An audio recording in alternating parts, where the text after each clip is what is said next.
I'd rather die like a man than live like a coward. There's a ghetto up in heaven and it's ours. Black power, 144,000. I'm just trying to make 144,000. 144,000. I'm just trying to make 144,000. One body, one faith, one Lord. Feel like I can take over the world with one sword. 144,000 men on one accord. Not being in this army is something we can't afford. Real niggas across the board, ain't no suckers round us. You was looking for the truth, well that's how you found us. Now it's time to lace your boots up. We got the order from the king, round the troops up. Let's go to war and die defending this nation if we gotta. Ain't no stopping us now. The chosen people of the power, standing strong like a man. Cause in our camp it ain't no cowards. 144 grand, nigga, and step before the sun. Rather die like a man than live like a coward. There's a ghetto up in heaven and it's ours.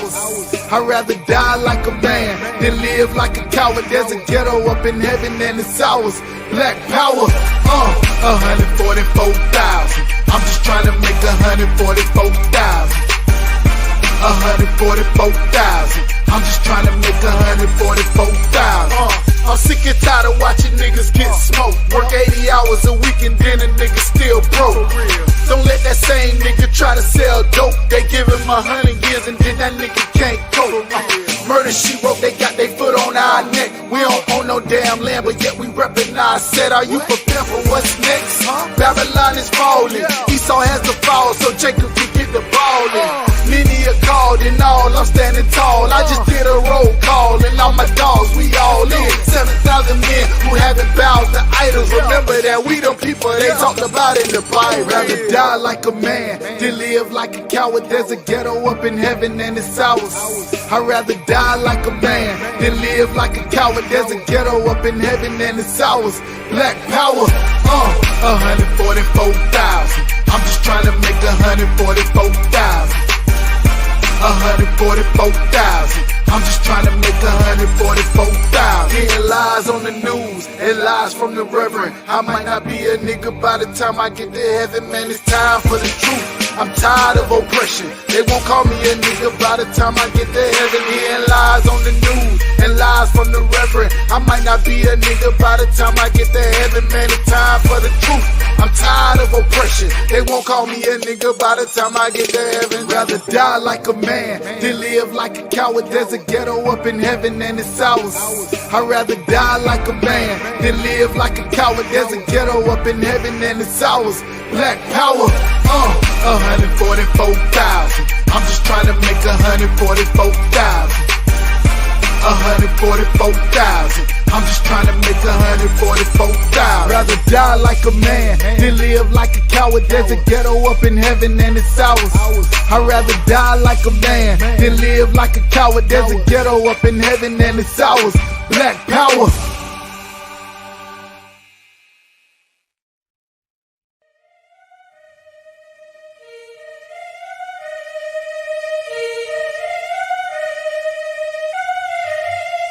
Time, man, shit. Make sure you let these niggas know what time it is, man. You know what I'm saying? Get on this motherfucker. Let these niggas know what time it is, you understand? We royalty, nigga.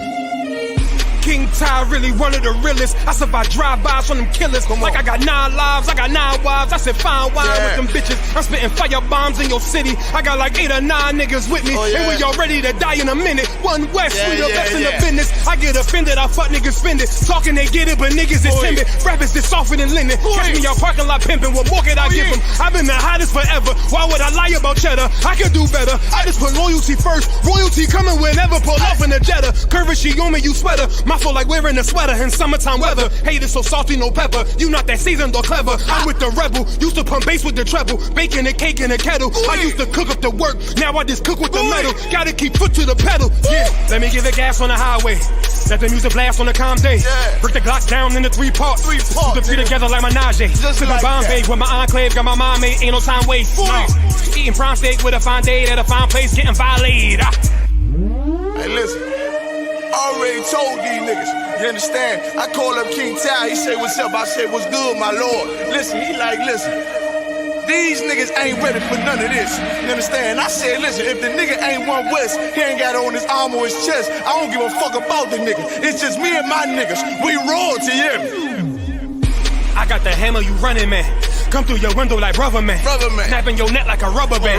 Talk to my jaw like the sun is set. He told me murder you rappers. Uppercut sending you vertical actors. Y'all got me coming with verbal attackers. I might attack you type physical too. So y'all be rhyming the way y'all be shining. I'm blinding these rappers like Mr. Magoo. These haters miserable, we indivisible. Look at these haters like they got no clue. They hold up ones in them W's. Really, bro, don't get too comfortable. If you ain't cut from the cloth, co-signed by the boss, then we do not fuck with you.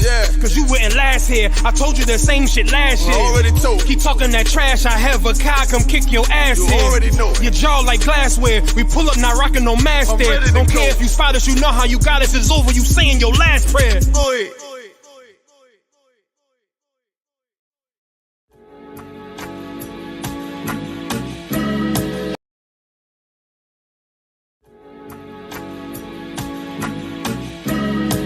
They killed, give me Isaiah 14 and 21. They did the same thing to my people. So you said that they put millions of my Should a murderer go to jail for murdering? Absolutely. Should a thief go to jail when he steals? Absolutely. Should a robber pay back the money he robbed? Absolutely. So why shouldn't the white man pay for what he did? That's right. That's right. One day you'll see just how it feels. Payback is a dog. It's a dog. Payback is a dog. It's a dog. Payback is a dog. It's a dog. Payback is a dog. It's a dog. I'm in a hell of a hole, was never expected to grow. Just obstacle set in the road, that a result of me selling my soul. The story I'm telling is cold, but yet it's what everyone knows. The white man's the devil is known. America was never a home, only a place of captivity, safe facility, hating, disfigure me. They claim that I'm lazy, be killing me. Maybe this slavery draining my energy. 400 years and counting, the trail of my tears is countless. Main fact that I'm here is astounding, but I can't wait till this shit is surrounded. Ready to tangle my king and the angel, be ready to rap. Crack in the sky, nuclear missiles and make it official. I'm capturing every cracker surviving. Put them all in chains where they need to be, slavery for me. And let the whole world see that with them in the cage and safer in the streets. Put the dog on a leash, get resolved for the beast. 144, get the ruler show, we could all be at peace. As soon as the trumpets are sound, your kingdom we busting it down. The only way justice is found, the time for your judgment is now. One day you'll see just how it feels. Payback is a dog. It's a dog. Payback is a dog. It's a dog. Payback is a dog. It's a dog. Payback is a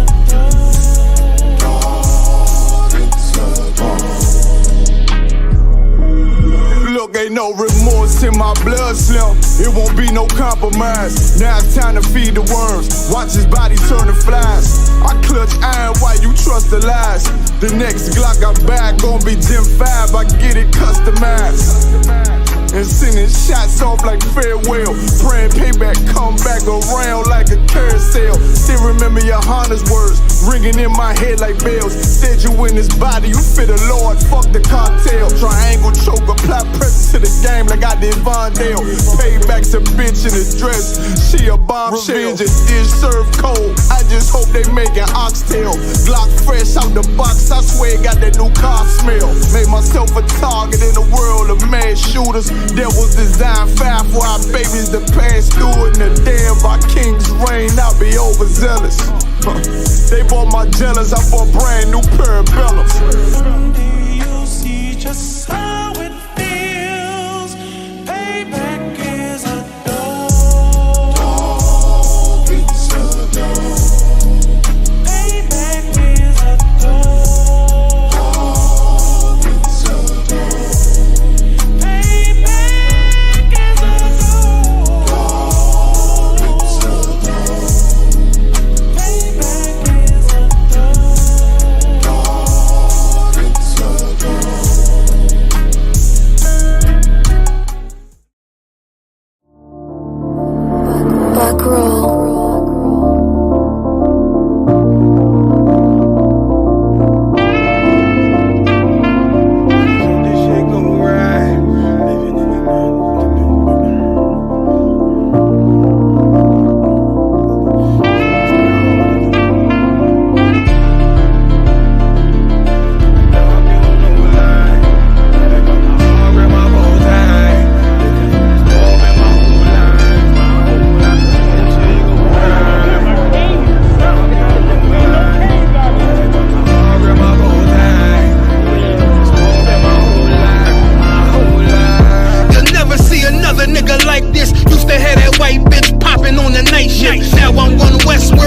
sharper than an ice pick on you rappers' necks, and it's feeling like some vice grips.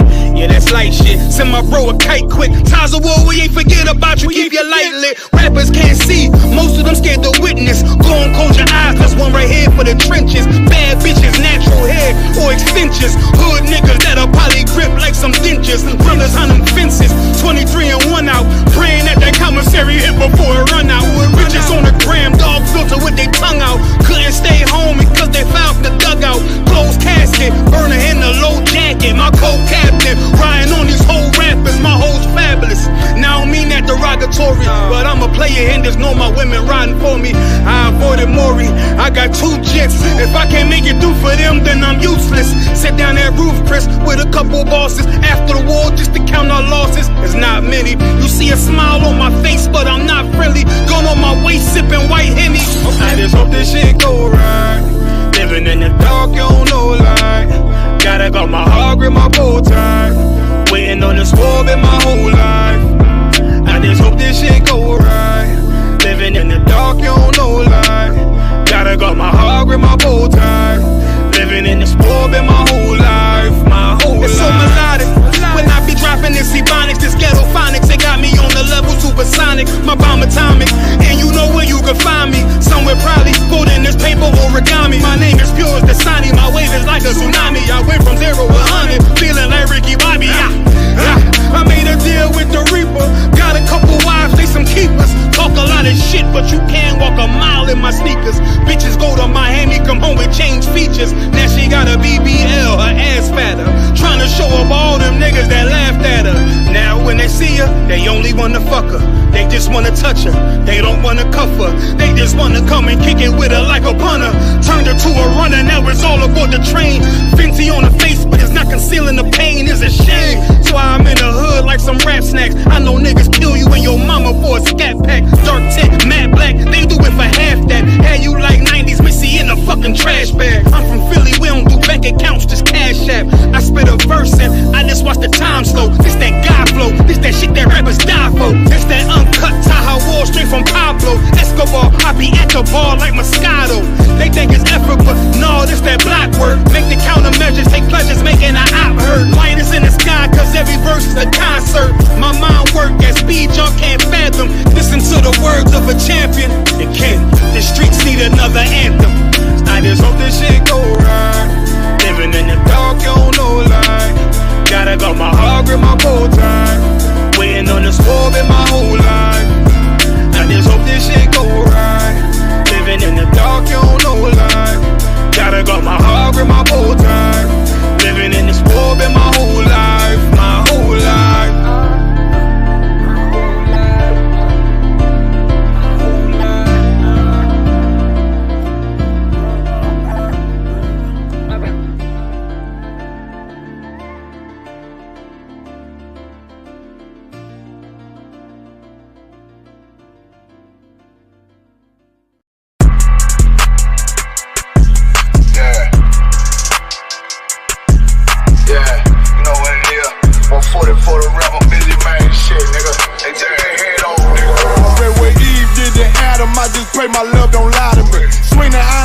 And I can't let no hoe lie to me.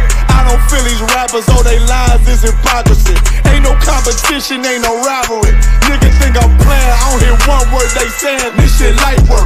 Think Muhammad one of us, he might lose his life first. Circle up and stay alert. Another cop just stretch the nigga. He a demon, this that exorcism. Watch I bless the nigga. You took that open blood, then you know I'm gon' get active with you. Fuck the opposition, I see vision. Let me paint the picture. Rappers claim they spit and I ain't listening. Is in fact the if revenge was a woman, now I stroke that bitch like Jackie. So Tower War, we gon' run the summer. It's gon' be historical. Thought they making plays, made them niggas call the audible. Ask who run this shit, but that question is rhetorical.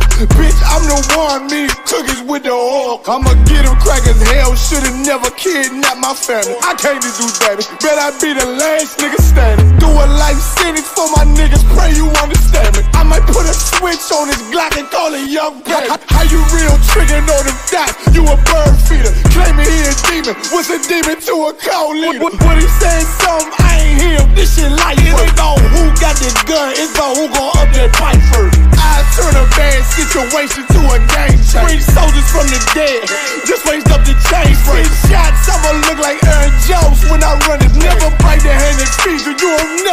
hand back. He bitchin' about 10%. I don't wanna hear none of that. He dropping sword, fuck him. Just make sure you get that cover back. Look around, he ain't with us, probably cause he never was. Now my chin like you with the angels for your brothers. Everybody wanna be Richard Porter. God kill him like Alpo. Play if he want, it's laying in the trunk like Lee Malvo. I'm a certified woman's ass nigga, I am not a toy. Hey, out with that hollow side. Yeah, this the real McCoy. Feel like Gullah Jack when I'm in Fayetteville, you feel your boy. Still about my brain, still I think that's all that I do. The way I get it, boy, lost, they gon' start to call him Elroy. Fuck his game, pop out on them demons like I'm Hellboy.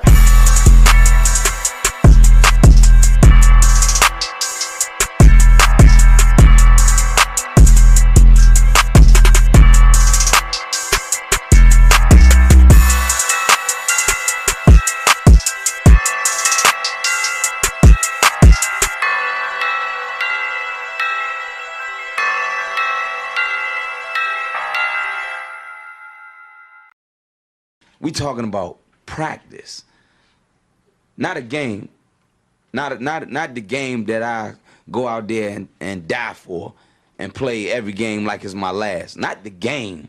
We talking about practice, man. I mean, how silly is that? And we talking about practice.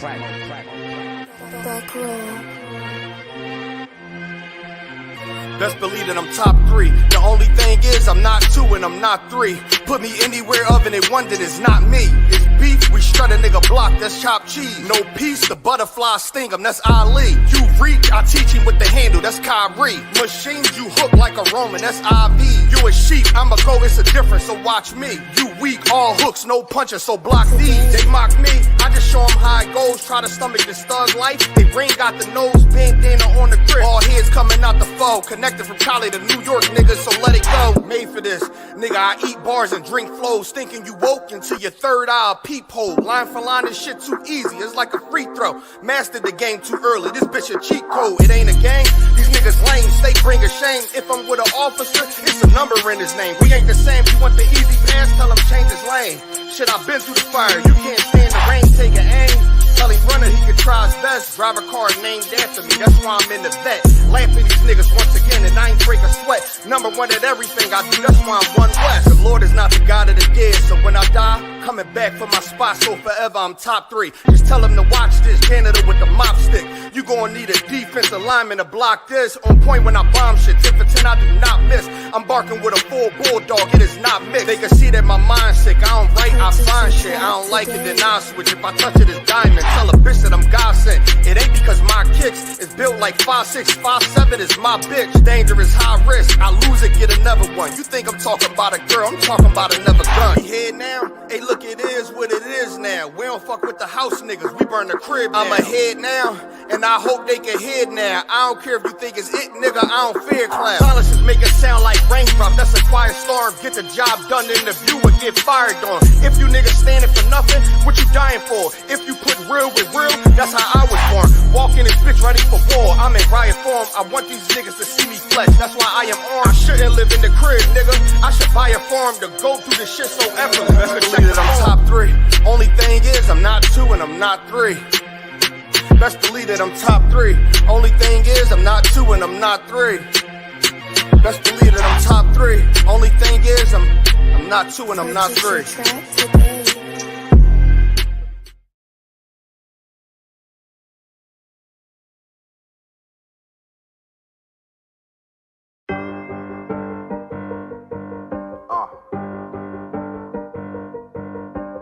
Yeah, on 44 shit, you know what I mean? Busy man.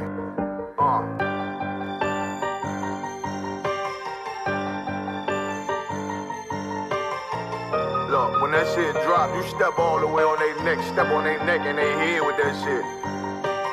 Fine then, I ain't show no mercy, we gon' show them boy what time it is. I pop out like I'm Samuel, I got time to kill. Haters thought I died, I survived.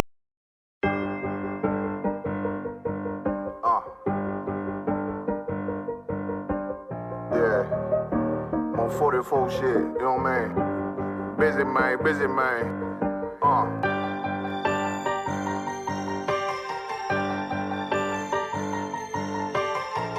Look, when When that shit drop, you step all the way on their neck, step on their neck and they head with that shit.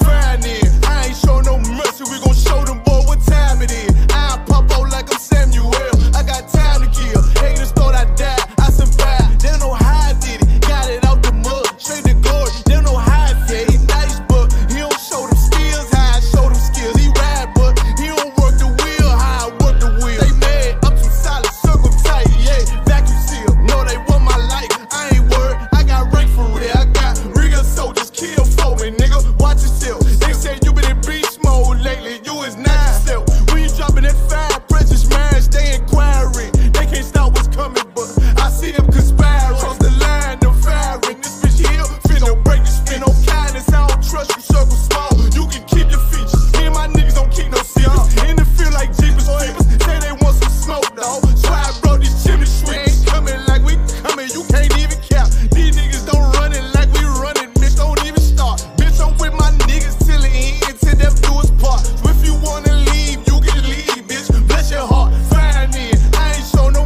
mercy, we gon' show them boy what time it is. I pop out like I'm Samuel, I got time to kill. Haters thought I died, I survived. They don't know how I did it, got it out the mud, straight to glory. They don't know how I feel, he nice but he don't show them skills, how I show them skills. He ride but he don't work the wheel, how I work the wheel. Ooh, I got a man, circle tight, yeah, vacuum seal. I heard they want my life, I ain't worried, I got rate for real. Take over in effect, yeah, I'm fully focused. You might not see it on me, just know it's women, that bitch fully loaded. Ooh, yeah, we up and rolling. Told them I need major motion. Think I'm joking, I'ma school them niggas like they baby Jody. Got it out the dust, now I'm too clean, don't know why they hate me. What you want out life, dawg? Guns and butter, baby boy. U.P.K top, dawg. Certified road runner. I'ma turn that econ line van to a damn tank. I got chopper stash in the attic like they Anne Frank. They had that shit on lock till I snapped on them like bolt cutters. You cannot play both sides, gotta choose your colors. See him throwing that one up with that W, that's my blood, bro. Fine in. I ain't show no mercy, I'm gon' show them boy what time it is. I pop out like I'm Samuel, I got time to kill. Haters thought I died, I survived. They don't know how I did it, got it out the dust, straight to glory. They don't know how I feel, he nice but he don't show them skills, how I show them skills. He ride but he don't work the wheel, how I work the wheel. Ooh, I got a made, circle tight, yeah, vacuum seal. Said they want my life, I ain't worried, I got rank for real.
These niggas gonna get it.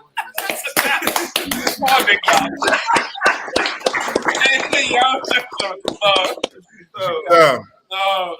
What's good on our kid?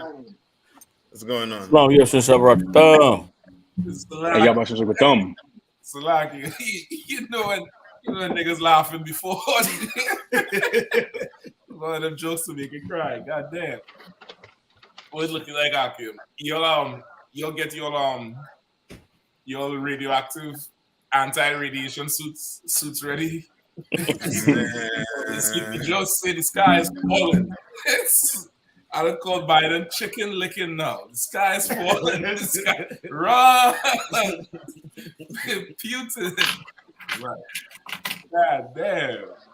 The last set of people that put Esau like back him in a corner where he had to use it was them Japanese, and they for sure felt it.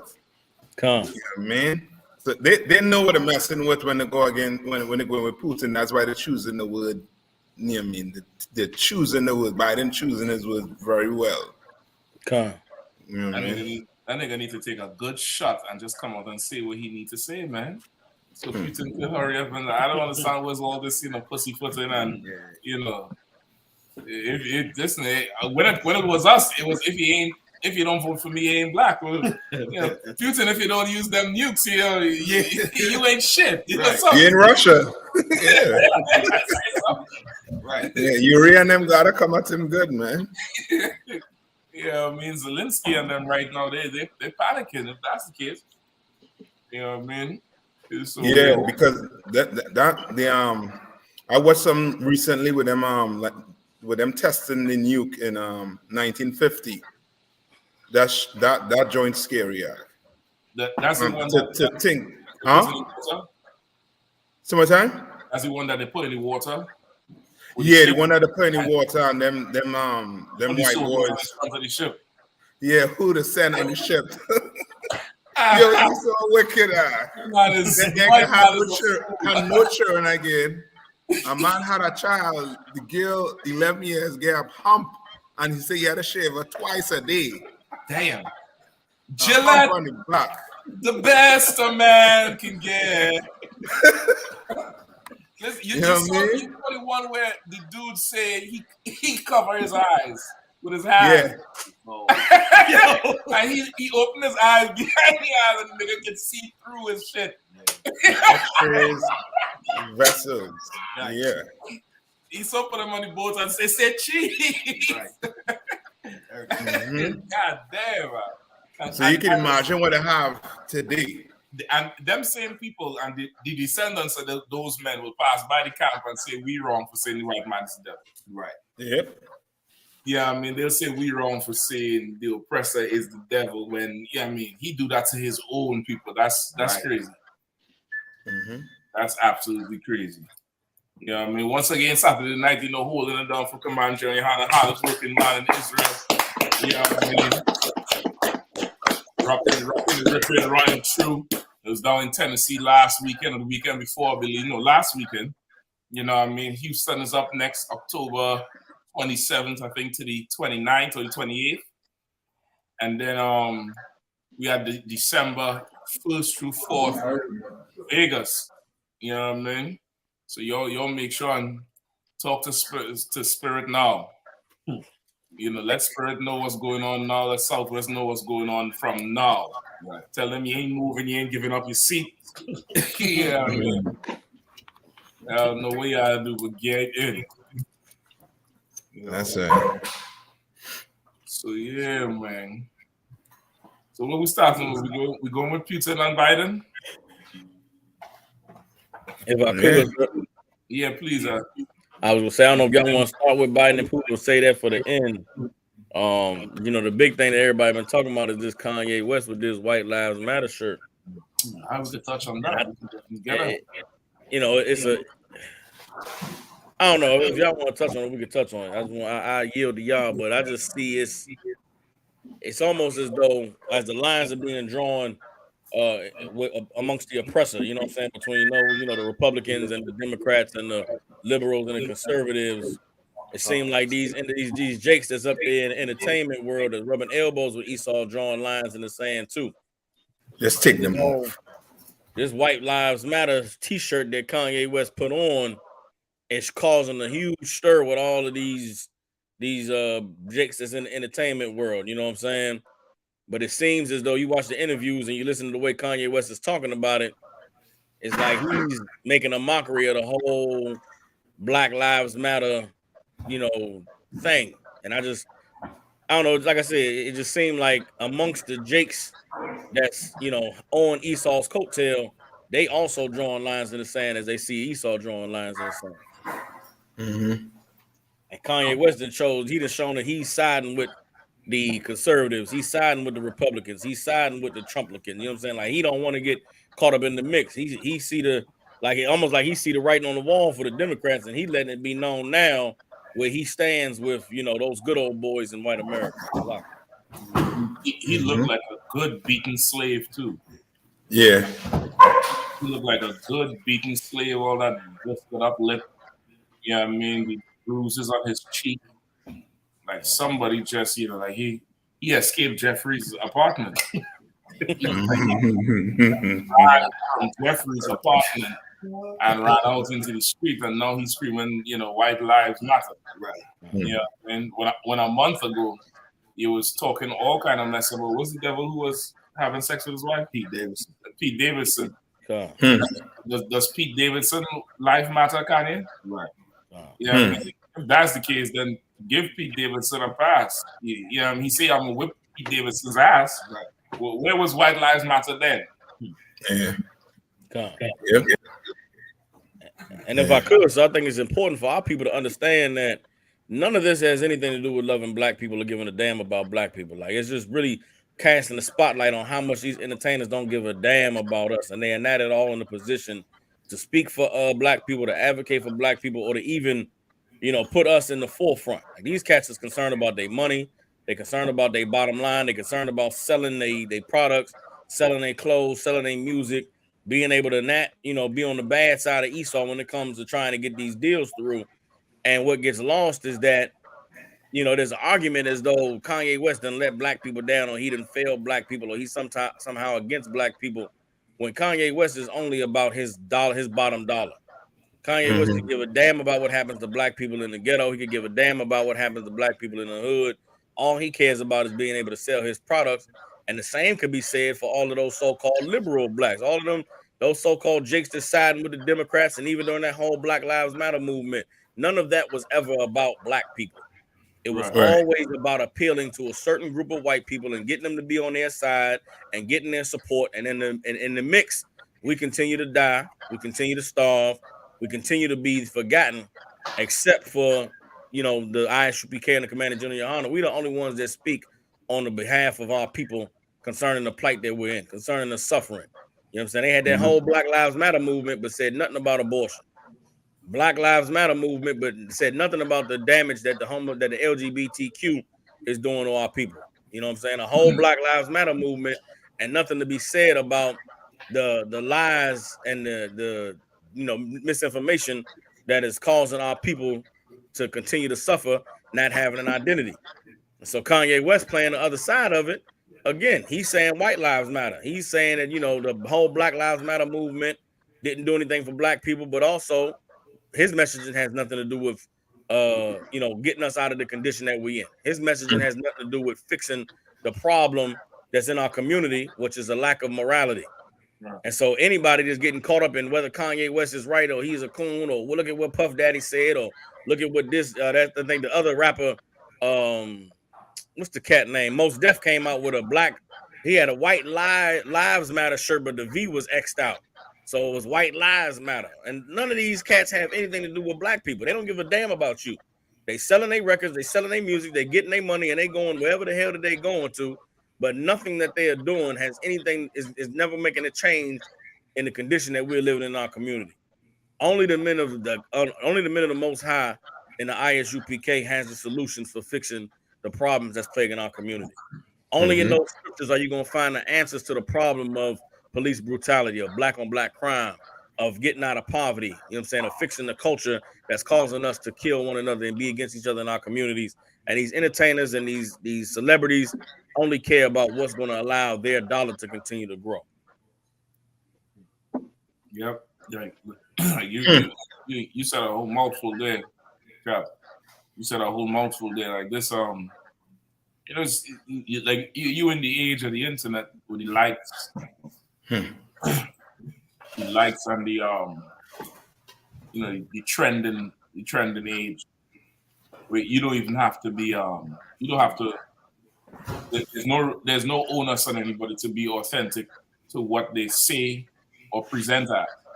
Like everybody has a how them PR people, let's call it a representative, right? And that representative is that face you put on for the internet and for BT and for VH1, and that's your representative. And you know that representative changes based on you know, whatever climate, in political or entertainment climate, you know what I mean, or whatever. And it's I think for sure with Kanye West is really like how they say art imitate life. Like Kanye West is a consolidation or a good real life artistic example of how hollow the Black, Hispanic, and Native Indian community is. Like people are mad at him, but he is really just representing as a people how just clueless we are about anything. That's right. You know what I mean? Like that's really what it is. He's just like a walking, I don't know. It's just like almost like a mirror in a way, where what he's doing is what the Black community does, which is to love your oppressor. Like really, don't be mad at him more than you're mad at yourself. Right.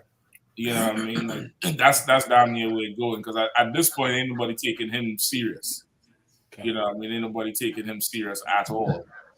Walking around with these big ass boots and having, public ass thing with his wife. And he can't really, hold his stuff together, making all kind of ridiculous statements. But something like this, white lives matter, for somebody in the world with his status, to put that on his back is a huge, insult to Black people and our history. But on the other side of it, as a people, we echo white lives matter every day. Mm-hmm. You know what I mean? Our lives as a people, it echoes it every single day. You know what I mean? So it's just ridiculous. You know what I mean? Anybody else want to jump in? If I could. He was said, they asked him, why'd you call your shirt White Lives Matter? He said, because they do. Right? So like I was reading that, and it's funny on the internet, you got some people are calling Kanye crazy, and then other people are trying to dissect why he's saying that.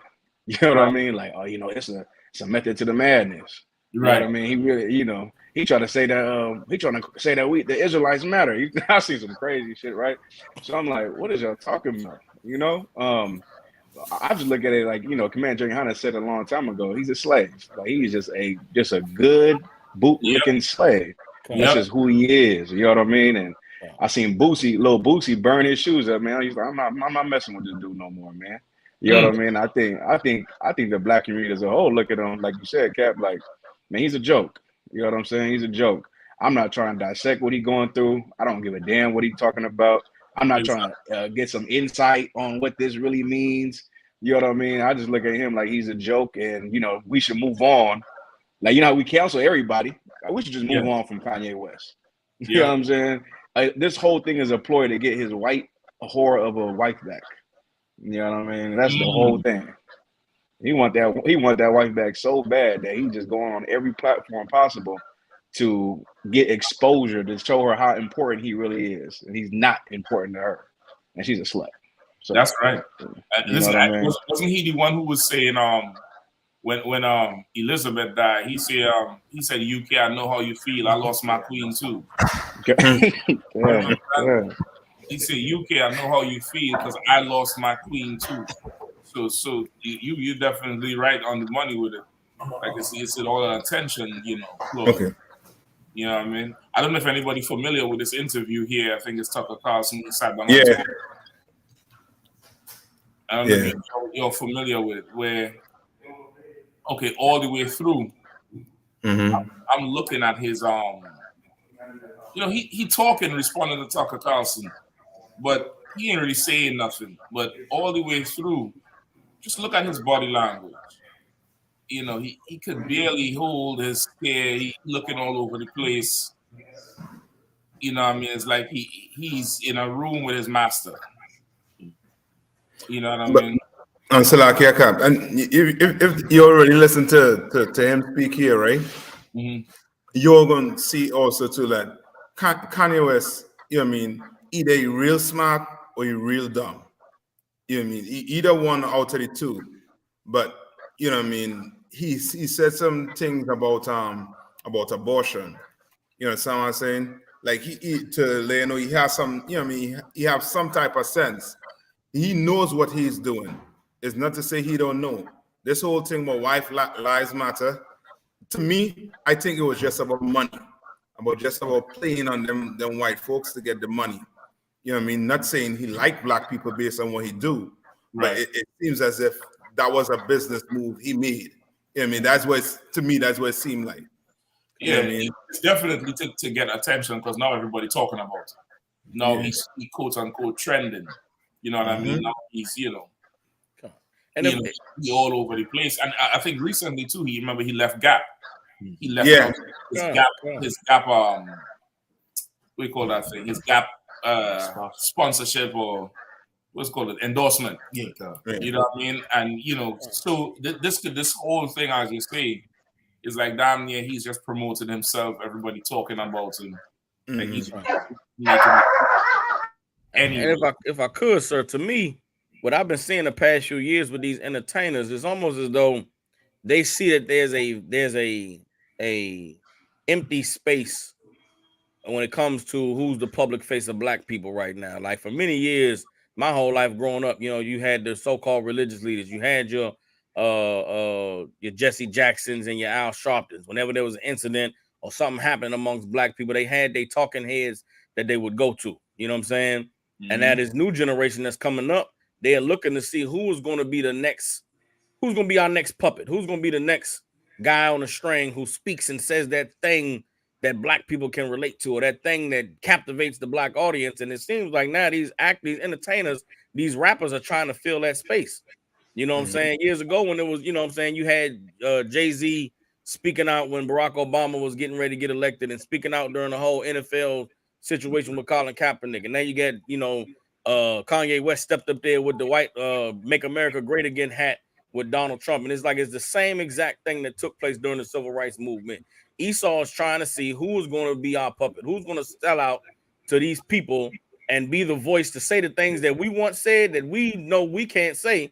Who's going to be the nigga that's going to speak for us? And Kanye West is signing up. Kanye West is throwing his hat in the ring. He's ready to be the talking head for whatever conservative America wants to say to black people. You know what I'm saying? And for many years, the Democrats done had their talking heads. You know what I mean? All of this, get out the vote and rock the vote. And they had the rappers for a long time with them rock the vote shirts and everybody get out the vote. When what the hell does voting do for us as a people? What is it contributed to us, you know, progressing as a society? All we've gotten is more death, murder, and destruction and confusion joining ourselves to our oppressor. And it seems like black people are becoming to, you know, we waking up to the illusion that this is a bunch of BS. Well, now that we waking up to seeing how much of a farce this whole thing is and how this getting down with these Democrats ain't changing nothing. Before we gracefully bow out, here come Kanye saying, come on now, come on over to the conservative side. Black Lives Matter didn't do nothing for you, so white lives matter. Come on, y'all, let's vote for Trump and keep him in office. Like they are just doing anything that they can to ingratiate themselves to our oppressor so that as the oppressor continues to oppress, they can be able to eat a little bit off of, you know, the backs of the rest of our suffering.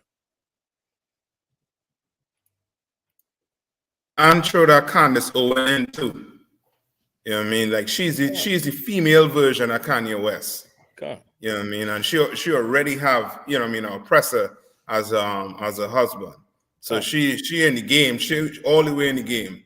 Win or lose, she in that game. She ain't just marry any oppressor. Like that husband she has is a member of the Tory party in the UK.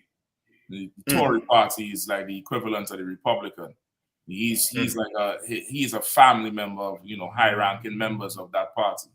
So she ain't just marry any, you know, Harvard graduate. Like she went, you know, or he came and got her. You get the point? Yeah. He ain't just go marry anybody. And even with Kanye, with that Candace Owens, she makes a lot more sense than he does. You know, with some of the things she says. But of course, the motive behind it is to be a servant to the oppressor, regardless. You know what I mean? Like you can't, even when they make sense, you have to kind of take it away from them. because they intend to drive us to serve this oppressor. Yeah. You know what I mean? That's what they definitely intend to do. Like Kanye he just marketing right now. He's marketing himself. Adidas want to drop him. Of course, Adidas want to drop him because, of course, if White Lives Matter, black athletes is going to start to rebel and dump the shoe, and their sales going to drop. So they're thinking about dropping him. You know what I mean? You look at him here. This is a child who, needs his father. You know what I mean? He in there with these big ass rain boots. You know what I mean?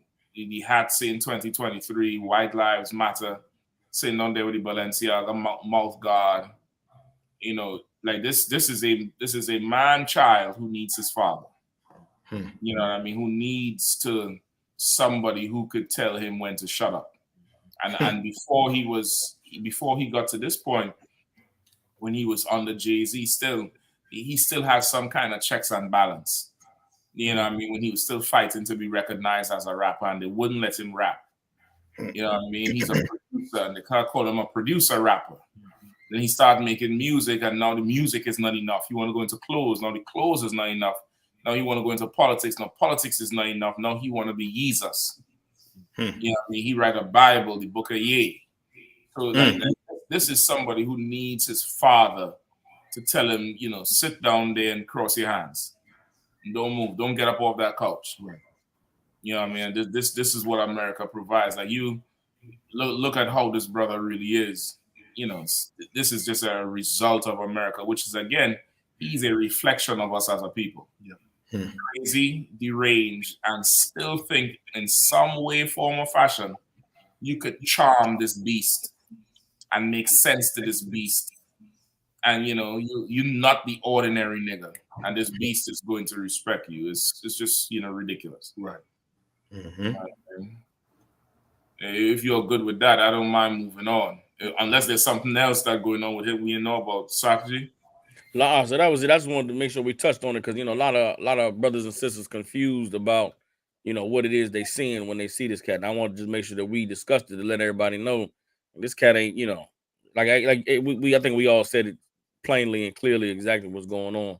So I just want brothers and sisters to not be confused or get caught up in the argument of he right or wrong. Like Captain Gaddafi said, this nigga ain't got it ain't deep.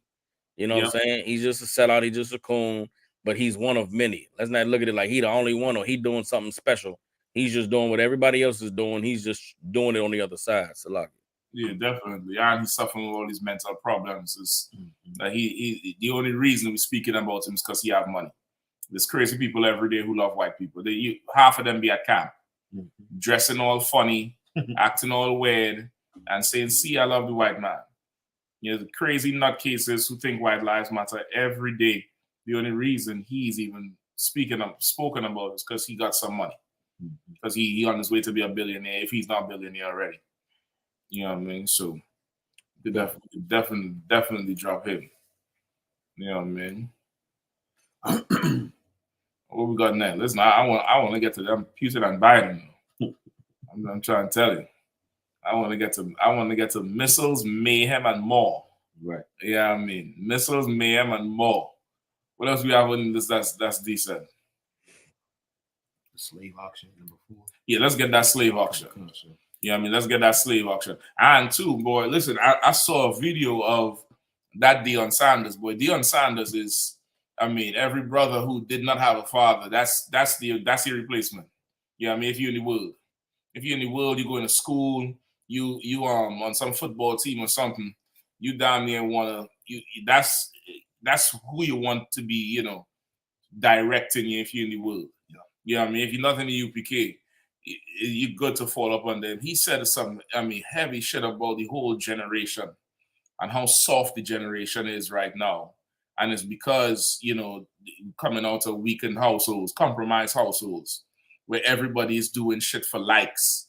And he made a super analogy about, everybody's liking because you don't love it. Right. So, because if you love it, you'll put your all in it. And the reason these kids is coming out today and ain't putting the all in it, you're seeing the difference in the, the quality of the NFL or the NBA or whatever. it's because they didn't really like it and they ain't putting the all into it. And this is not everything. Right. But they could go on the internet and have followers and think they made it. I mean, he break the whole thing down, boy. And I'm like, okay, these brothers who under him being coached, their life is going to be totally different. Right. Their life is going to be totally, totally different. And you need more like him. You need more like him. In the UPK, we have them in an abundance. But it was very refreshing to me to see a brother in the world speak like that to young black men. Right. You know what I mean? And have that type of integrity and not be willing to bend over or bow like Kanye West type. Like, he does not give a damn about these white people. Right. And whatever pressure they come in with or what they want to do to young black brothers is that he's standing in the gap on behalf of them. And it's like, nah, we ain't doing that around here. Right. If I could. You know, he gonna play this level out first. Right. Then we'll think about that. Like, and brother, he doing it with the right aggression too, like a father figure. You know what I mean? Yep. So like it's like, go ahead. Like, I mean to cut you off. So I was just gonna say what Deion Sanders is an example of is a black man who was able to do business with the oppressor but keep his integrity. Like, you don't have to sell out in order to be able to be successful. You know what I mean? Right. And the lessons he's teaching them boys is that you can maintain your integrity, maintain your manhood. Don't let anybody do anything to you just because you working a job or you got a slavery. Just because this is a high profile slavery and they got potential to pay you some money, don't mean you got to compromise yourself. Right. And like you said, Cap, it's important because those brothers need strong black men to let them know you can use your God-given talent. Listen, everybody can't be 6'6", 272 and run a 4.2. Like, that's an absolute gift. And you can utilize that gift and capitalize off of it and not compromise your integrity and not give up your soul. There's a way that the Lord gave us the ability to be able to be great and to be amazing and at the same time still honor him and honor our people. And that's what those are lessons that Deion is giving to those kids. And that's why, if I could, that coming back to the HBCUs is important. You see the difference when you have, you know, black men instructing black men on how to conduct themselves versus you just, you know, a cog in a goddamn college machine that's just getting you and beating your body up and getting you to, you know, making millions of dollars off of you and then shipping you off to the next level. Or hell, if you don't make it, they just get you 4 years of your best of your ability, and now you back on the streets. Like, Deion is giving these brothers life lessons that's going to follow them the rest of their life, whether they make it in the NFL or not. And that's what's definitely important and necessary in our community. Salaki. Yeah. It's definitely good for the image of black men. It's a good turnaround for the image of black men. And it cuts so many different hurdles we have in the black community today, which is that generation gap. Right. Where the older generation could come off as not respecting or giving a damn or, you know, over glorifying their generation on top of the heads of the younger generation. You get the point? And the younger generation could be charged of being guilty of not being humble or willing to learn. But what he's showing there is, you know, the gap could be bridged. You don't have to be a sellout, as you say. You could have some integrity. You could have some backbone.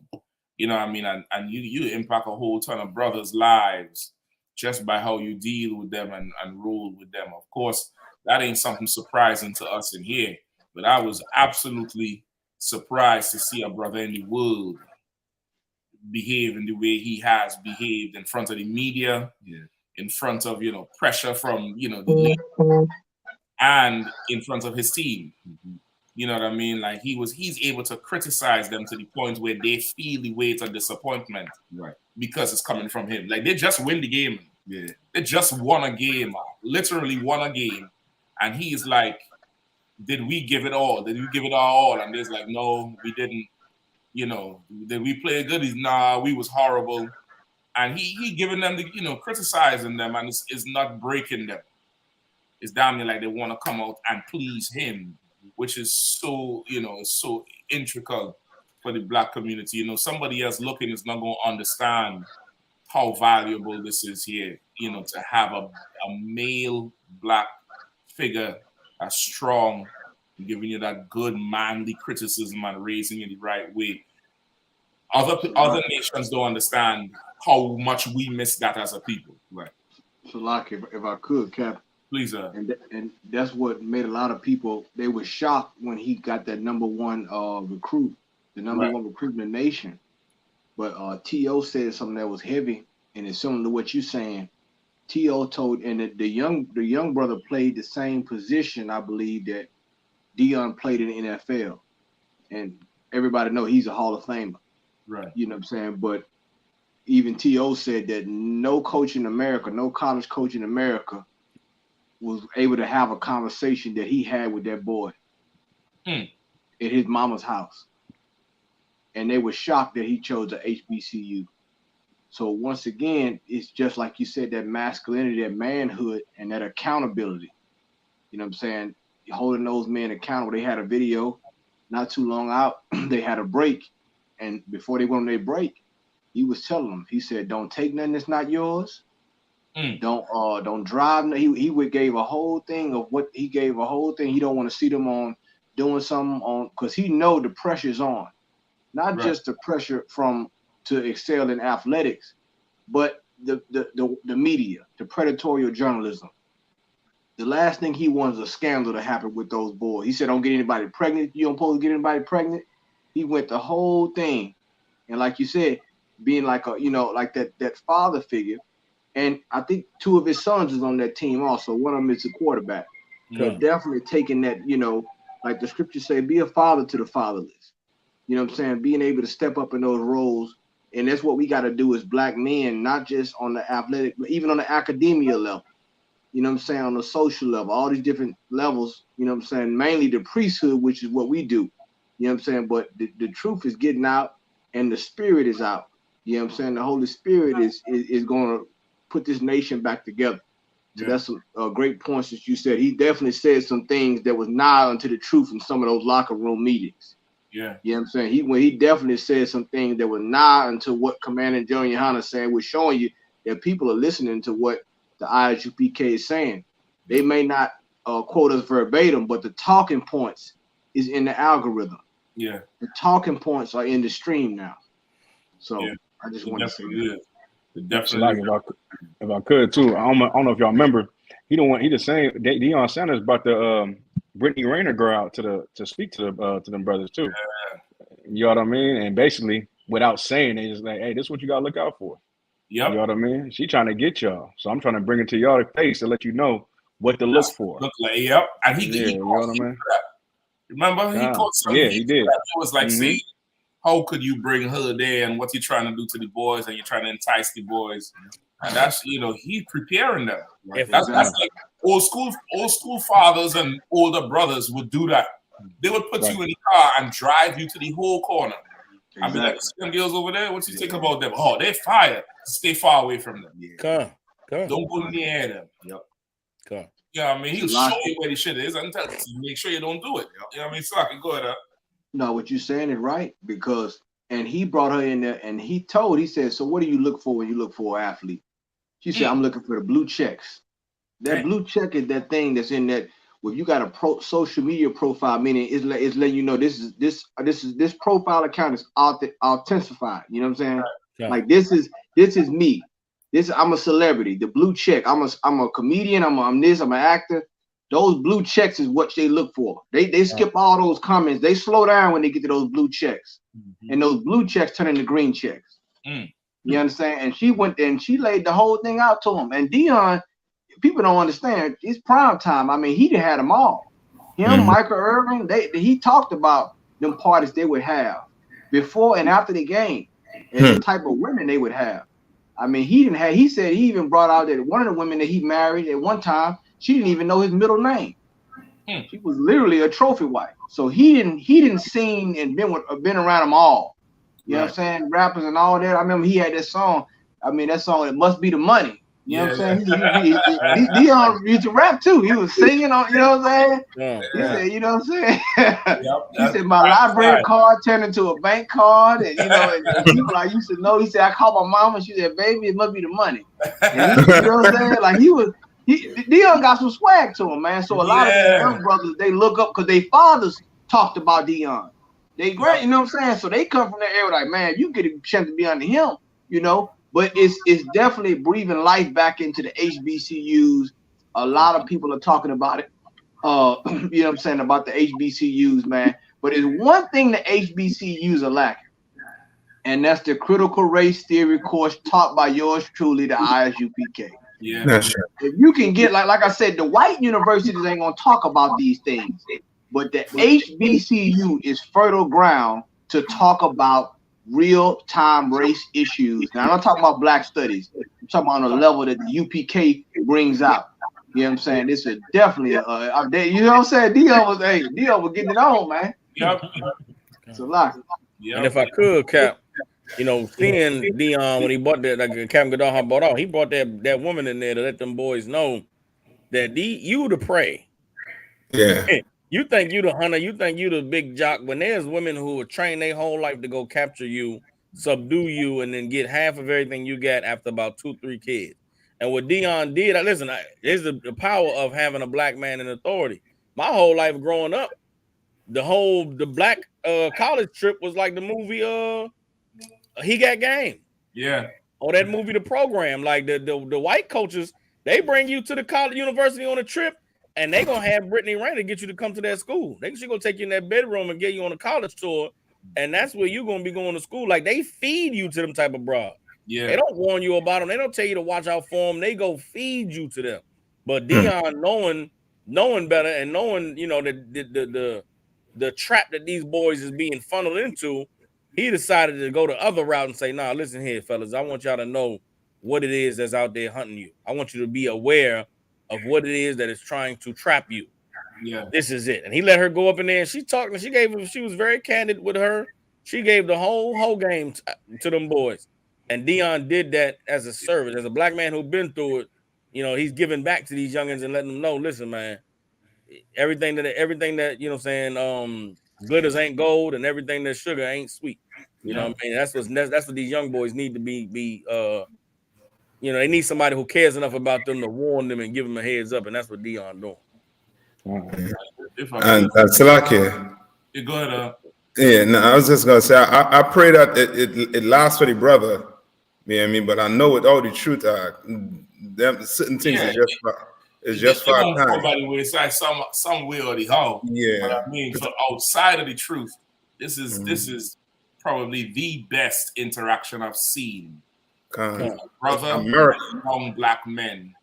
You know, even Steve Harvey tried to do this shit with his men's boot camp shit. Yeah, I think basically turning them into coons, making them niggas cry because they don't have a shape up and showing up there with his cigar in his mouth and see, you got to be like this brother here is being a brother to these brothers, man. Yeah.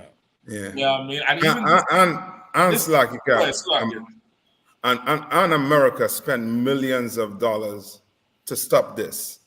Definitely. You know what I mean? They spend millions of dollars to stop a black man like this. Yeah. Because a black man like that is contagious. You know what I mean? Yeah. You know what I mean? Brothers will gravitate towards him. You understand what I'm saying? And they spend millions, you know what I mean, to stop that. Yeah. And if I go ahead, sir. No, I just want to say one thing about this. What Captain to amplify what Captain Nadak just said. It's so right because you got investors now, black investors in the tech field are trying to rebuild certain streets in Jackson, Mississippi. They're trying to rebuild because, like you said, these types of things they don't want. And best believe the governor is looking at this in Mississippi. They know these types of things they don't want a black Mecca or epicenter back in Mississippi, especially where you can have. They just had one actress. I didn't even know she was from Mississippi. She just went down to the university and meet with Deion. And you know what I'm saying? So all these alumni and boosters and things like that, and crowdfunding they doing in the city, around Jackson State, it's the talk is stirring up white people. And like General brought up, this brother gonna need security. You know what I'm saying? After a while, because like you said, these types of things, people are drawn to that. People are drawn, you know what I'm saying, not just from the star power, but from the things that they see where he's trying to make these young men. Yeah. You know what I'm saying, and things like that. So, but like you said, Captain, I thought they need like the scripture saying or Ezekiel chapter 37. You know what I'm saying? They got sinews, and they got the bone connected to each other, but they need that breath, of life. You understand? That's what's gonna make them a living soul. You know what I'm saying? You add the UPK, you add the spiritual element to that about who we are and our identity, and then you got the whole then Christ about to come back. And it's damn near like, okay, it's damn near like as the Lord has the UPK on the street speaking, you have brothers in the world building brothers like this here just for that very day of when it's time to transfer over. You know what I mean? There's going to come, America is going to a point of convergence. It's no longer diverging anymore. It's everybody is converging to one point, and that point is going to be separation. And when that separation comes, all these brothers, Sanders, the brothers in the military, everybody, they're going to come searching for the UPK. It's just a matter of time.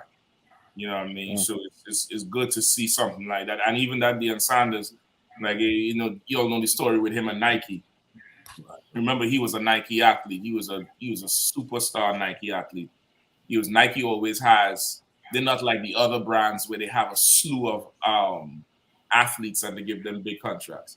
Nike would have a group of athletes getting small contracts and one flagship athlete. Right? So LeBron is the flagship athlete for basketball. They tried to get Steph Curry, but he wasn't going to be the flagship. And they kind of treated him away. That's why he went to Under Armour. Deion Sanders, you all know, had that diamond turf shoe from Nike. That was big back in the day. That was a huge deal. That Deion Sanders diamond turf Nike shoe. And after he retired, he had his football camps for young kids. He asked Nike to sponsor the camp, and they told him they can't give him no more money because he ain't playing and blah, blah, blah. And he's like, listen, man, I made y'all so much goddamn money. He said, give me the equipment, you no longer use it. Right. They said, no, he went to Under Armour. He said, furthermore, take my name off that old shoe. Don't even bring it back as a retro. Right. I'm done with you. If I was good for you then, how come I ain't good for you now? Right. And that's how he went to Under Armour, and that's why Under Armour has the Jackson State endorsement now. That university is Under Armour. And I'm sure after he spent a few seasons there winning, Nike is going to kick himself in the ass because that could have been their contract. But that's he's not, your typical ass slave. Right. And they showered him with money. Right. You see it from the video. They showered this brother, but he ain't let that money go to his veins. He let me replace that thing that's in him. And that's for a brother in the world, that's a definitely admirable thing. You know what I mean? Definitely admirable. So, you know what I mean? So with that now, let's get that slave auction out. Yeah. If y'all don't mind, let's get that slave auction. What school was it? It was a school in Blythe, California. I forget the name of the school. It's River Valley High School. There you go. Good. That spot right there, sir, if I could, like that area, it's a lot of government jobs because it's like near the border, right? So you got a lot of cats who work for the government. So a lot of Edomites that work for the government, was in the military. You know what I'm saying? So they children go to those schools in those surrounding areas. You know what I mean? So they carry that spirit of, hating blacks and Mexicans for sure. Good night. I'm looking for this footage, boy. God damn, where could I find this shit? Actual article. Because of the article. What number is the article? 4, sir. 4? Okay, no, sir. Go ahead, read, sir. Yeah, you can. A high school football team held a frat boy style mock slave auction involving some black team members and is paying the price by having the rest of their season canceled. Members of the River Valley High School football team in California screamed at 3 black colleagues in their underwear in the locker room stunt. A video of the prank with faces blurred out shows the 3 black team members standing at the far side of a room in their underwear and with their hands folded in front of them. Meanwhile, other team members point fingers at them. The stunt was deeply offensive and disgraceful. Yuba City Unified School District Superintendent Doreen told CNN, Reenacting a slave sale as a prank tells us that we have a great deal of work to do with our students so they can distinguish between intent and impact, wrote Osumi. They may have thought this skit was funny, but it is not. It is unacceptable and requires us to look honestly and deeply at issues of systemic racism. Team members behind the act were suspended right away for the rest of the season for violating the student-athlete code of conduct. Those suspensions left the team short of the minimum number of players needed to compete in the league, meaning the whole team had to pull out. Osumi added that the recording clearly demonstrates that this situation was orchestrated and organized, which underscores my concern that students spent time contemplating this terrible act without the slightest regard that this action is hateful and hurtful. Well, now, this is what I want to know. Why didn't nobody do this in front of oven and put those small hats on people's head? Like them line 3 other students up, put some small hats on their head and do this stunt in front of an oven. Oh God! Like why didn't that happen? Why they didn't do it in front of oven? Why it is they didn't make a big effigy of a A-bomb, right? And then everybody walk around with their eyes like this, right? And present Hiroshima and Nagasaki. Right. Why is it so fine and okay to just totally, disrespect brothers? And once again, we just talking about that Deion Sanders. And these brothers, even in the videos, he's talking to the players. They clothed. Yep. They're in the tight thing, and that's that's the sport. There's something another conversation. But these niggas is naked out. Right. So these niggas is naked. Like, where's the father figure? Right.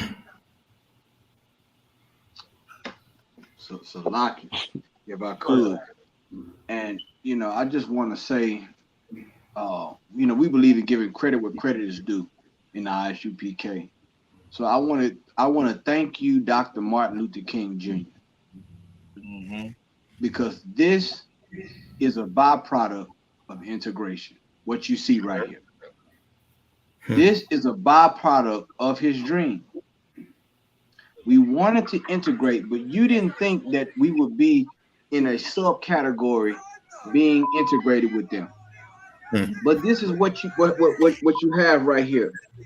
And these same people, these same schools will argue against critical race theory. Yeah. But evidently you cannot escape race. Evidently what we're seeing here. Because they are mocking a slave auction. Slavery, correct me if I'm wrong, was in the past. They tell us. Well, how did it make it into a football locker room? You understand? Once again, the UPK is always going to be validated. And see, these young brothers, they have to. General Kathama always say at camp, what team are you on? He always just say that at camp. And it's good to use team as a reference point. Why do I say that? Because racism is a team sport. Racism is not an individual sport. Racism is a team sport. You either play together or you lose by default. And what you have here is this right here is once again a watershed moment. And if those brothers are, I ain't gonna even say lucky, but are able to make it to the NFL, it's gonna be no different. It's just gonna be a draft, an NFL draft, where they have, it's an auction, but they're gonna pay you based on your skills, how fast you run, how all these things. So these, once again, going back to this whole notion of understanding how important fatherhood is, how important manhood is, and how important integrity is. Your racial integrity, your racial identity, to be a part of this so-called skit that they want to have. I know they're not going to blame it on Halloween. But see, these are the things that we always have to tell our people once again, time and time and time again, man. Can I get one? Can I get a scripture, Captain? If I can, I wanted to get a scripture in the First Maccabees chapter 1 verse 11, all the way through 15, if I can, because when I saw this video right here, it just proves the point once again. And you gotta understand, these are I'm not even say millennials. These are what, Generation Z? Yeah. These young boys. But once again, these things still come up. These things, you can't say this is an educational moment. This is a moment of embarrassment. Yeah. And it's a reflection on the so-called leaders that we have who love to hide behind the civil rights movement, who love to hide behind all these things and say, well, you know what, y'all keep bringing up the past. Well, who brought this video? Did we edit this video? Did the UPK make this video? No. You have ill-prepared our children. That's how they look at race. They look at race as a minstrel show now. I can be part of a racial skit during a football game, and it's okay. And get on social media. I mean, they seeing this video in China. Yeah. They seeing this video in the United Arab Emirates. As like you're as you're saying, this proved to that the education system failed us. You understand? Failed these boys tremendously. You know what I mean? As Captain Mashak was saying, you will never find them Jewish boy pretending that they're going and stepping over. Them Jewish boy you're not getting Jewish people to do that. You're not getting them to do that. Why? Because they taught from young not to forget about what them Germans did to them. Right. So it's embedded in them. You understand that was evil. We taking it as our kids are taking it as a joke. You understand? Because it's not embedded in them that we should not forget about slavery. Slavery was serious and you know what I mean, like how to put it, heinous. You understand? Right. Like we should never forget about slavery. But this is the proof that forgetting about slavery is going to have your kids do something shameful. Yeah. You understand? It's going to have them half naked, you know what I mean, pretending they're on some auction. You understand? And if I could, and I can guarantee you these probably the star players of that team. Yeah. I was going to say the same thing, sir. I was going to say the same thing. They probably on the starting lineup, but they participate. They participate in this type of shame. I mean, and understand this. And this is coming on the backs of what we just talked about with Kanye, where saying white lives matter. You know what I'm saying? Like these are the types of things that happen on these so-called leaders' watch. You understand? On the oversight, and I mean, now on a college level, they will call this hazing, I believe. But I think even on a high school level, this would be considered hazing, I believe. Correct me if I'm wrong. It should be, but the participants are willing. Right. If I could just, what Captain Kahan is getting to the point I was waiting to make.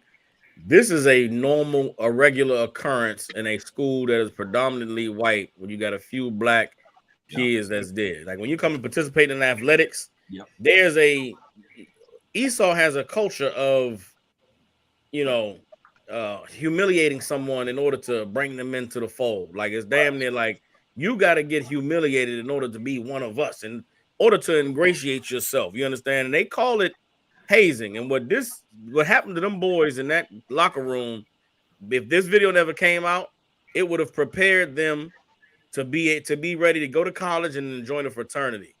And when you join a fraternity, there's a similar type of ritual that you have to endure in order to become one of the brothers. In order for us to be this brotherhood and we share this secret, you got to do some humiliating, humbling, dehumanizing, degrading thing in order to become one of the boys.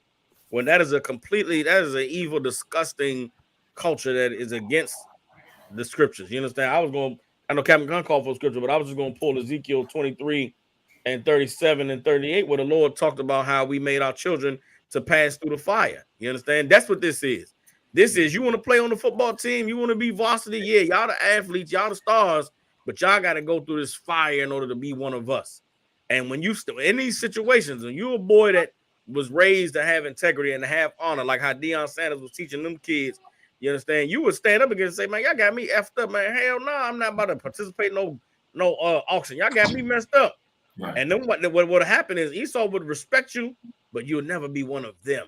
You'll never be one of the boys. You'll never be, you're not a brother when, goddamn it, it needs to be taught, you understand, and instilled in our boys and our girls that you don't have to ingratiate or dehumanize or degrade yourself for anybody. Anybody that's trying to do that to you, that's someone who's trying to take advantage of you. That's somebody who does not give a damn about your mental, emotional, and spiritual well-being. You understand? That is a culture that is heavy with all of our oppressors, not just Esau. Right. Ham does it.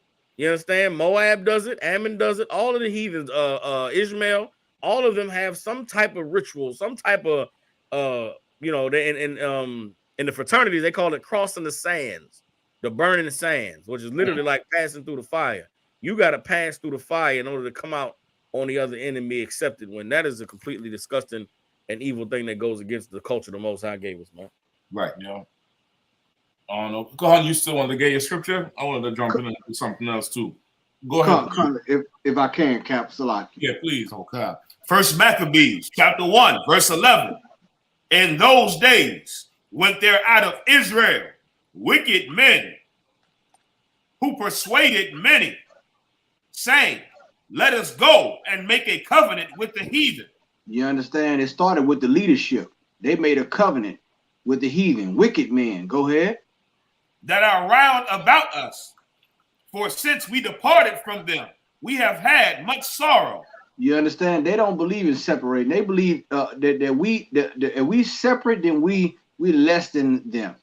Right. They don't believe in having, some national pride. They believe in being separated from these heathens is going to be hard on us, which is why every time you talk about some kind of liberation or freedom, these people always say we can't survive without them. Go ahead. Okay. So this device pleased them well. Then certain of the people were so forward herein that they went to the king, who gave them license to do after the ordinances of the heathen. You understand? They got license, meaning it was a government. They had a government authority, government funding. Go ahead. Whereupon they built a place of exercise at Jerusalem. A place of what? A place of exercise. A place of exercise in Jerusalem. You understand? In our homeland, which is like a gymnasium. Right.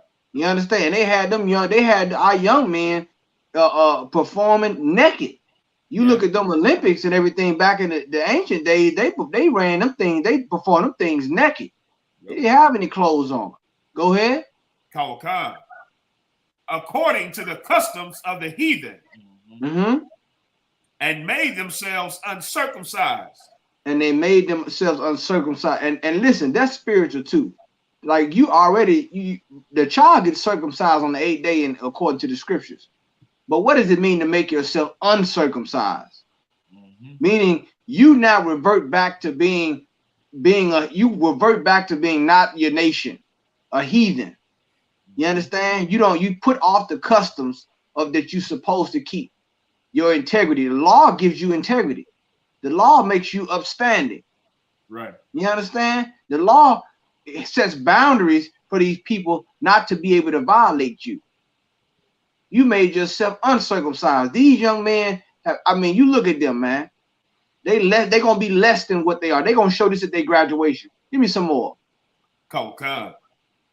And forsook the holy covenant. You understand?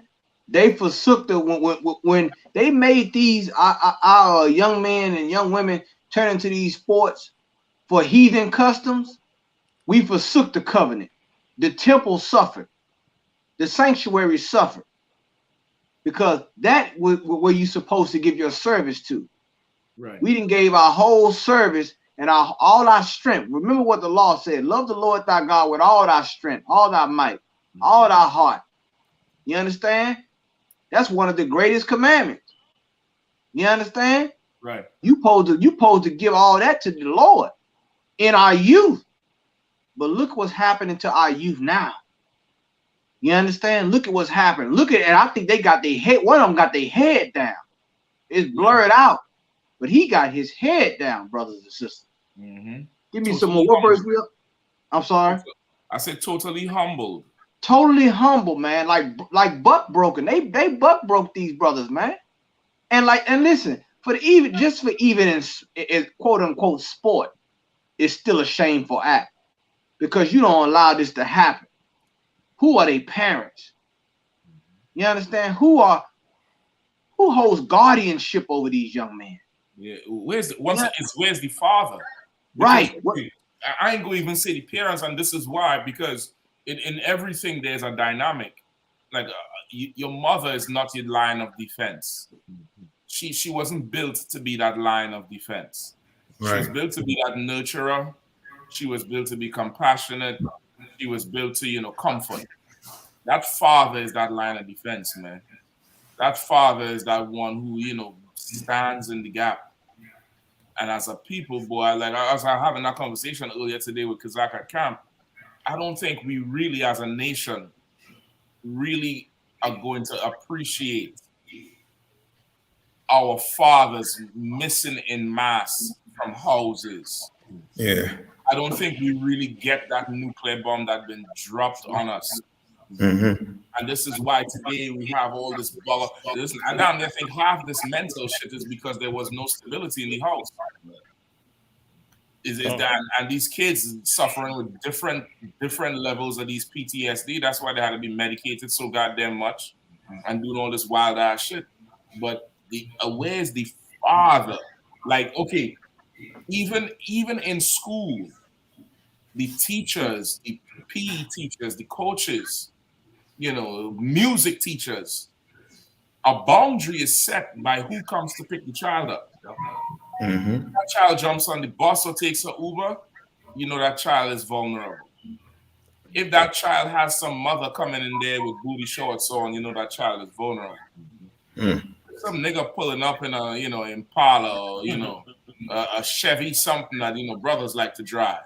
I'm pulling out there with the beard and the gold teeth and the shades or something else where the look that people in education don't like to see walking through school doors, they don't mess with that child. They don't mess with that child because they don't want to have to deal with that food. Right. They don't want to. Sometimes it's good to be that food. Right. It's a deterrent. It's good to be that food so that your children don't end up like this on the goddamn. This nigga have on checkerboard drawers out. Right. The whole world to see. Right. So Lockie, if I can too, Cap. Please, what you're saying is so right, man, and it's something that all of our brothers and sisters that's under the sound of our voice should pay attention to, because you got to understand, we're talking football, and it takes a certain level of aggression to play these sports, especially football.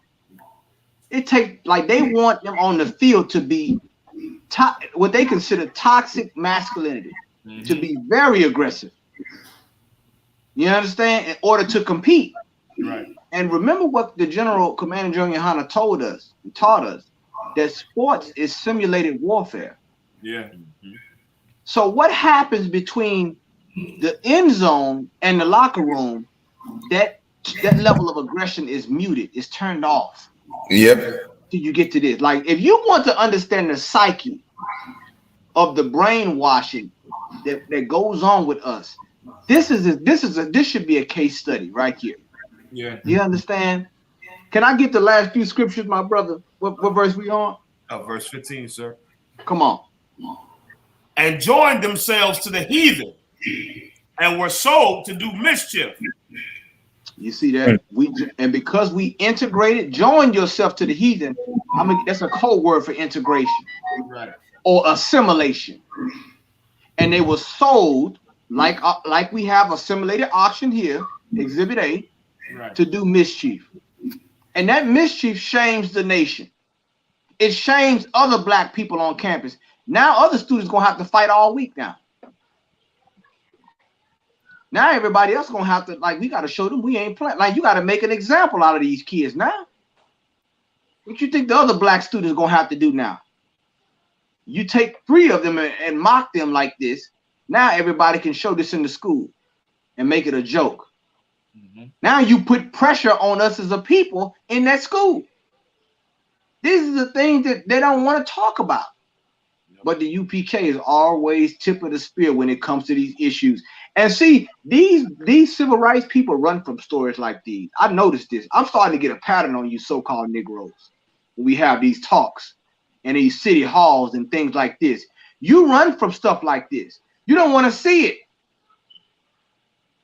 You rather talk about police brutality because it fits the narrative. And we understand that. But let's talk about this. Right.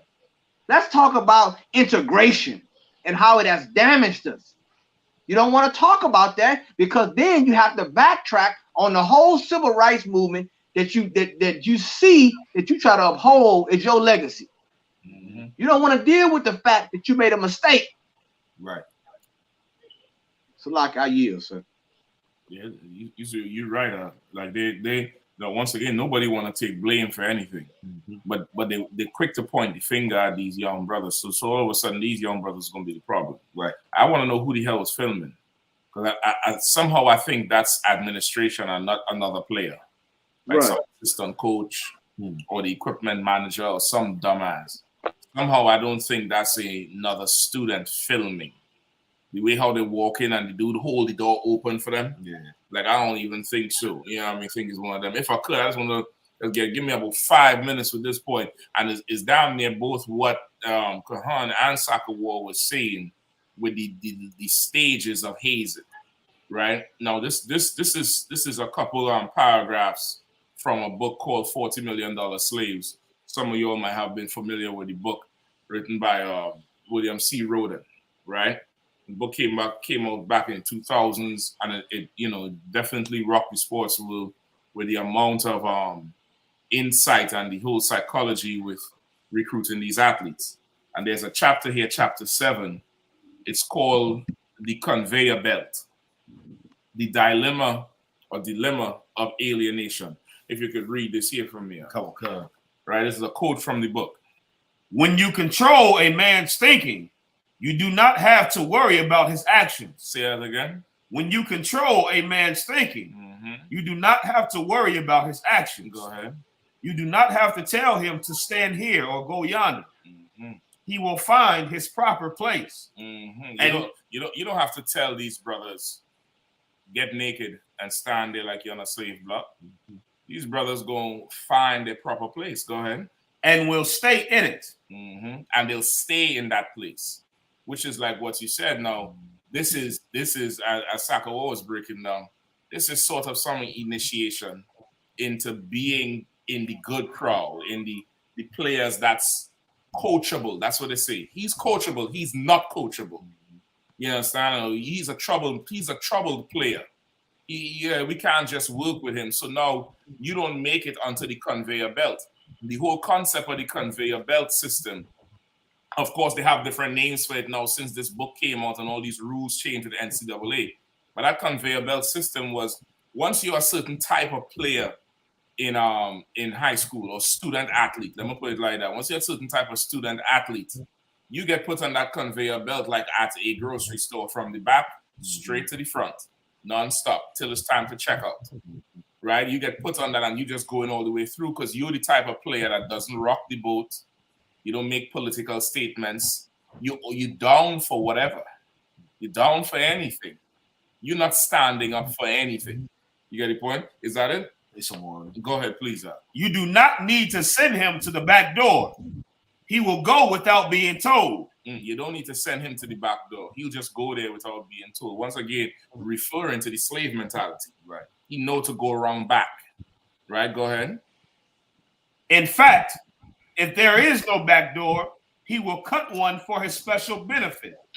His education makes it necessary. Yeah, his education makes it necessary. You understand? And this was a quote he quoted from the Miseducation of the Negro. Right? He's quoting this because this is how they want us to be, and this is why they removed the fathers from the house, because the fathers would control the mind of the sons. The fathers will always give the sons conscience, and daughters too, and wives too. That father figure, remember the Lord gave his spirit to the brothers. He gave his spirit to the men. He gave his authority to the men, and everybody should fall up under that. And that's how they get the spirit of the Lord from him. Right. Once he's not there, the whole house is blown wide open. So now who's controlling the minds of your children? The goddamn TV. Right. And now your sons is naked on a TV, cupping their groin in dumbass drawers, pretending to be a slave on a slave auction. Right. You understand? Like this is a on purpose environment that is created for our young boys as they pursue education for the quote unquote love of a sport that would never love them back. Right. If you could turn to page 178, please. Okay. Page 178. Once again, this is the same book, $40 Million Slaves, page 178. Yeah, read everything on that page that's underlined. Okay.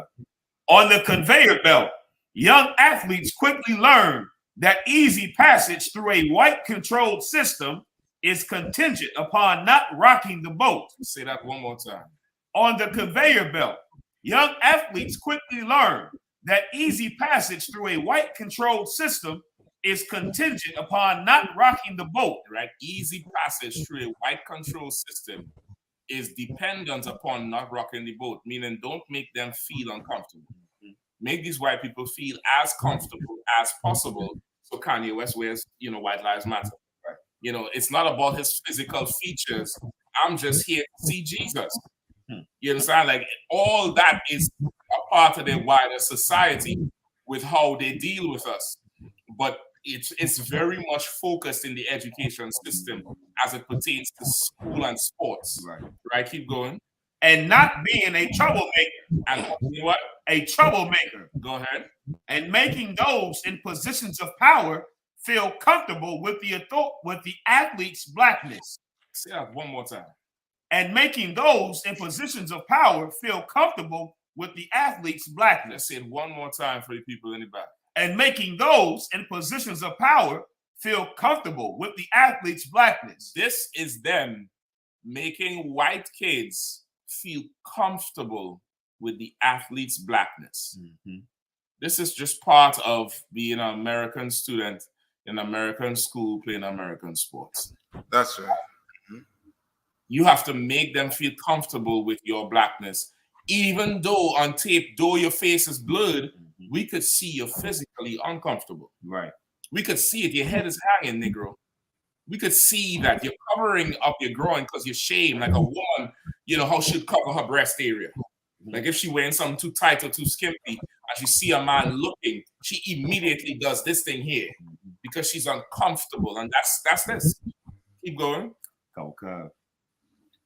How tough is it to buy an inner city kid? Right? This is a question. This William C. Rhoden, he went on to interview an agent or a recruiter.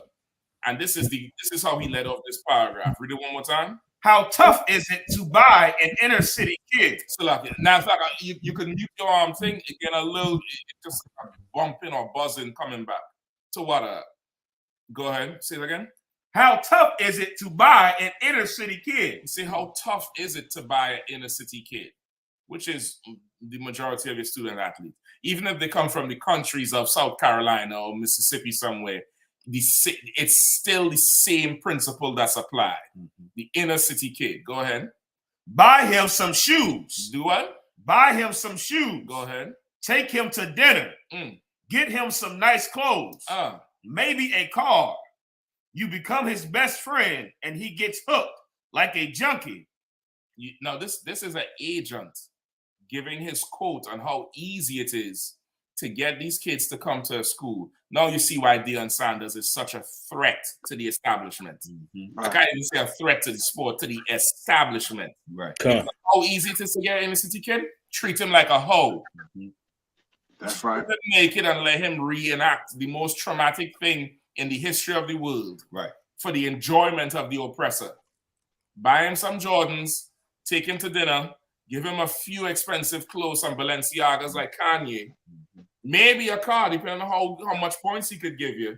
And he's like a hoe, like a junkie. Right. Keep going. Then you control the product. Then you control the product. These brothers here are called a product. not athletes, not people, but a product. Remember that bitch from Fox News told LeBron, shut up and dribble. Because Right. he's a product. Right. He's not a person. So you shouldn't talk. He's a product, something that's made. Right. And made and placed on the conveyor belt and just pushes through society. Right. Go ahead. The secret is controlling the product early. Say it again. The secret is controlling the product early. The secret is doing what? It's controlling the product early. Now, to control the product early, you had to get rid of the father. Right. You have to get rid of the father in that house. That's a lot. The father is going to say, nah, he ain't going there. Right. I want him close to home. You go in there for what? All they're giving you is this, Jordan. Man, tell them you have this and that. Let them come and pay. Right. You want to jump in? No, what you're saying is so right. And if the father don't got integrity, they'll buy him. They'll put him on the payroll. They'll buy him too. You know what I'm saying? What you're saying is so right, because you look at AAU, which is why our leaders supposed to be a firewall from this type of predatory behavior. Because you know these kids, some of these kids, man, they have natural talent coming out of these inner cities, man, areas. Some of these, I seen one boy, man. This kid right here was, I want to say he's already 7 feet at 16 years old. I've seen him in a college camp. I mean, but they, once again, Nike's giving them bags of shoes, giving them a watch, giving them the hat, giving them a jumpsuit. They say, we just want you to wear it in a tournament.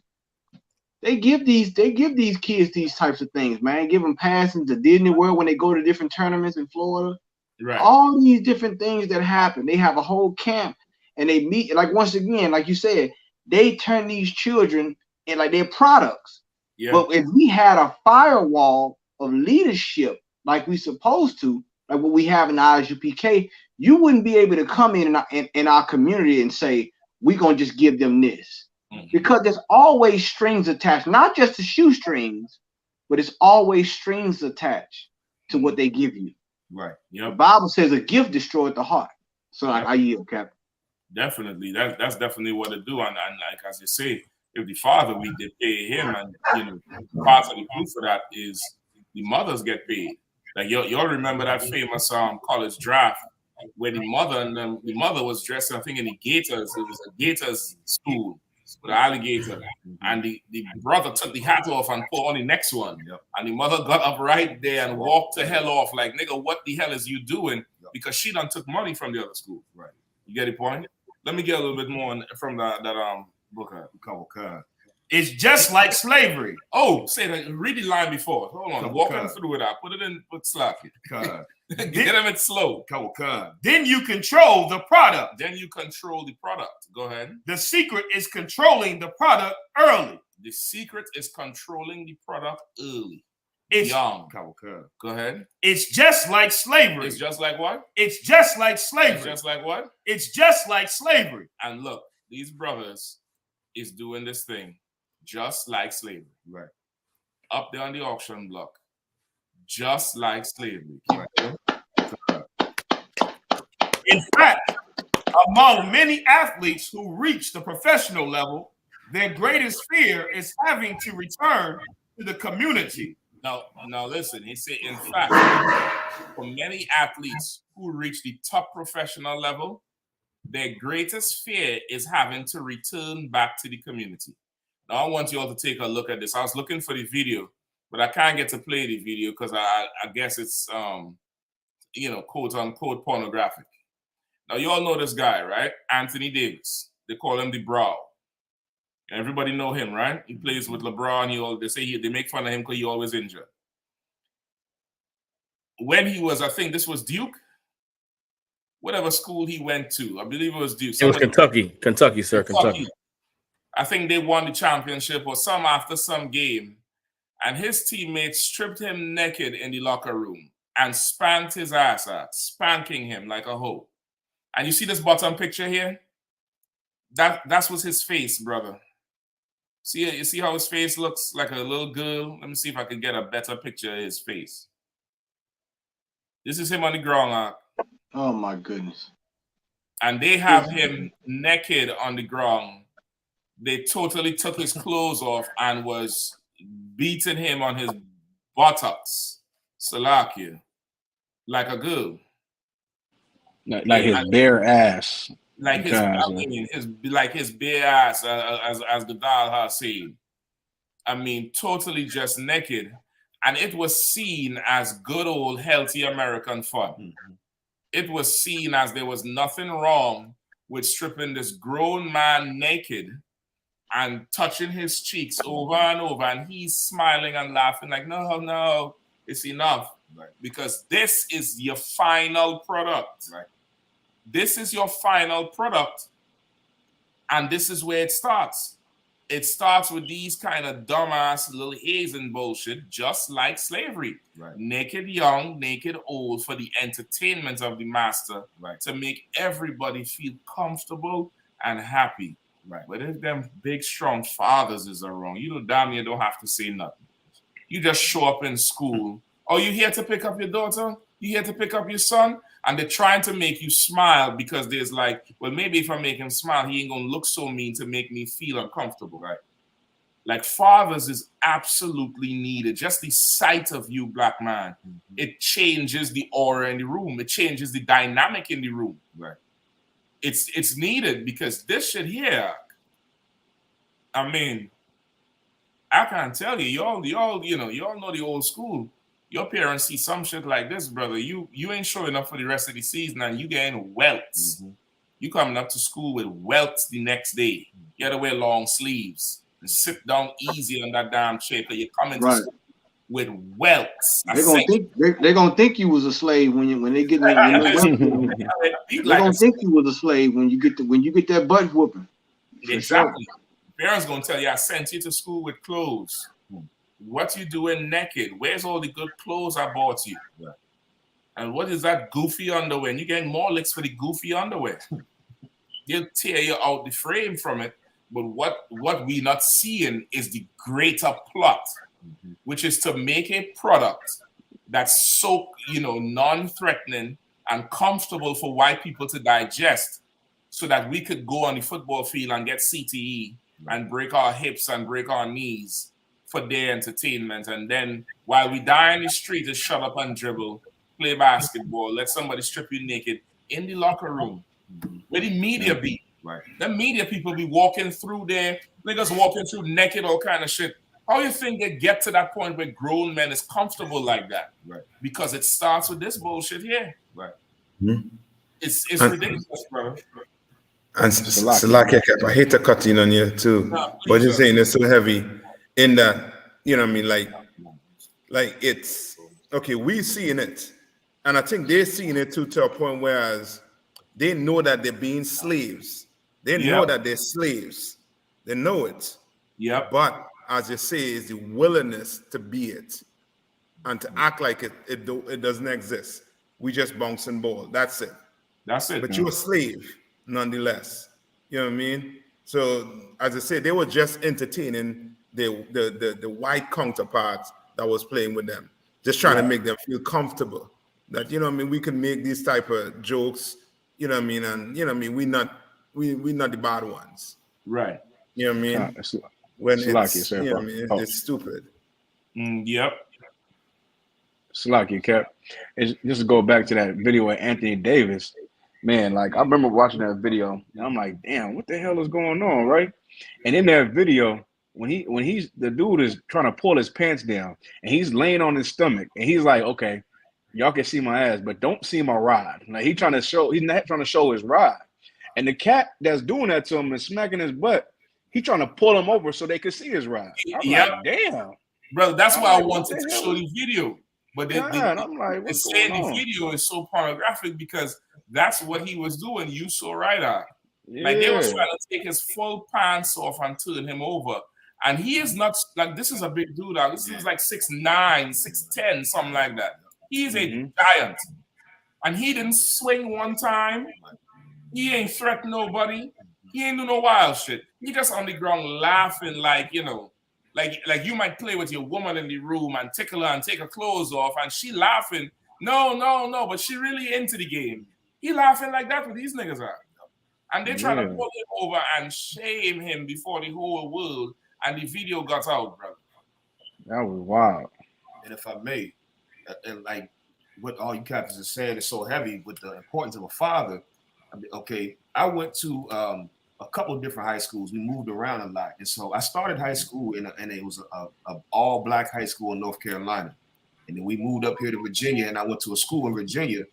And me and my brother, we were both on the football team in this school. It was a majority white school. And I remember the coach came to us, was a white dude, and he wanted me and my brother to play. So we got on the team. And I remember everything this book is saying about rocking the boat and being a troublemaker. That's what they called me and my brother, because we would never stick around in the locker room after games. Mm-hmm. We never took showers. And it came from us having our pops. It's like, nigga, that's gay. You know what I'm saying? Don't take, like, we were so trained as boys, like we didn't even take our shirts off around niggas, because and all we could hear was our pops is like, bro, that's gay. And so we would be in the locker room when they in there playing all them gay games and smacking each other in the rod and all that stuff. And me and my brother like, bro, y'all on some other type of stuff going on right here. So we would leave. And I remember that even that spirit is contagious, because after a while, other brothers start seeing me and my brother leave. Right, and they would start leaving too, but it got so bad as far as they tried to make us feel bad. The cats that stayed, the devils that stayed, that me and my brother ended up quitting the team the next year. Like we said, nigga, my brother quit mid-season, but I was like, nigga, I'm gonna see the season out to the end because I'm getting playtime. But the next season, he was done with that, and I was like, man, I was gonna go in the band. Forget all that. I'm gonna go in the band, and you ain't gotta take clothes off. Yeah, it's women in the band, and you know. We'll just do that, because this right here is I won't suffer my masculinity to be accepted for a game, for anything, but especially not for a game. And that's having a father there. So most times, hey, Salaki, Captain Shaw, you about to pull a preset? No, I was going to read something else from the book, but go ahead, please. If you don't mind, it's just to tap onto your point. If you could. Kazak, can you pull me Mark 3:27 out? Okay. And just to go back to what you were saying about you said something, Cap. I just want to mention, man, Deion Sanders, he had to get his toe amputated. You know what I mean? So he out there with I think 9 toes now because of something that happened during football. You know what I mean? So just another thing, it was something you said about injury and something like that. I want to just point that out. Yeah, like the CTE is such a big thing. That part, yeah. That CTE, that ACL getting torn, whether it's football or basketball, that ACL just always seems to go. That CTE is huge in the football now. And I honestly think ESO is dumbing down the numbers, because, I mean, for children get concussions very easily. I don't care what that helmet got in it. It not holding that brain steady. It reducing the impact on the outside, but that force still going through and all. Right. That force still going through. Like you can wear a bulletproof vest. That bullet hits you, it's still gonna hurt. It's gonna do something to you. And it's the same thing. So they're talking about like this thing is such a safe sport. Like this is not safe for black men, man. Right. Like we need brothers to have their brains and their faculties. Like you know how much brothers injure themselves to make it to the NFL and don't even make it. And then the ones that get there, good night. Right. So if I could just say one thing for Cap Gadar, go back to it. But like what you're saying is so right. You got cats in the league, man, that's 250 pounds or more solid running a 4 flat. Yeah. Yep. Now you gotta peak, that's like a Volkswagen hitting you. Yeah. A small boat, like going 60 miles per hour or something like, you know what I'm saying, with a helmet on, and he's hitting you waistline up. Yeah, sometimes the head-to-head 20 times a game. Exactly. So we talking about, like you said, this solid muscle hitting you running a 4 flat, and imagine if he pick up speed, if he get a couple yards ahead, and he full impact. What we talking about here, man? That's a lot. If I could, the whole entire point of the sport is to hurt somebody. Like I played on the offensive line. Every play, every design in the run, every blocking scheme is designed to hit them in the ear hole. Like the whole sport is designed to put somebody on a stretcher and get them off the field, and that's how we win. You know what I mean? So ridiculous. It's absolutely ridiculous. Like, I was just real quick. I was watching, some of these reports on that CTE, and Esau knows. He break it down to a science. They say the lowest impact for that CTE is that offensive line and that defensive line.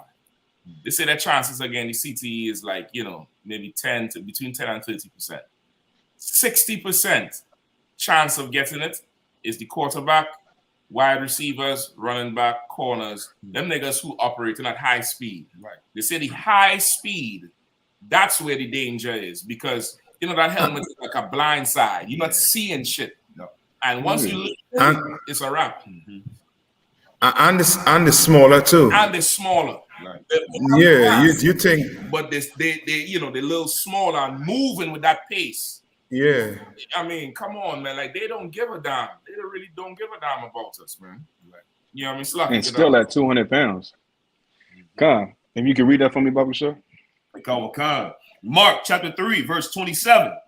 No man can enter into a strong man's house and spoil his goods, except he will first bind the strong man.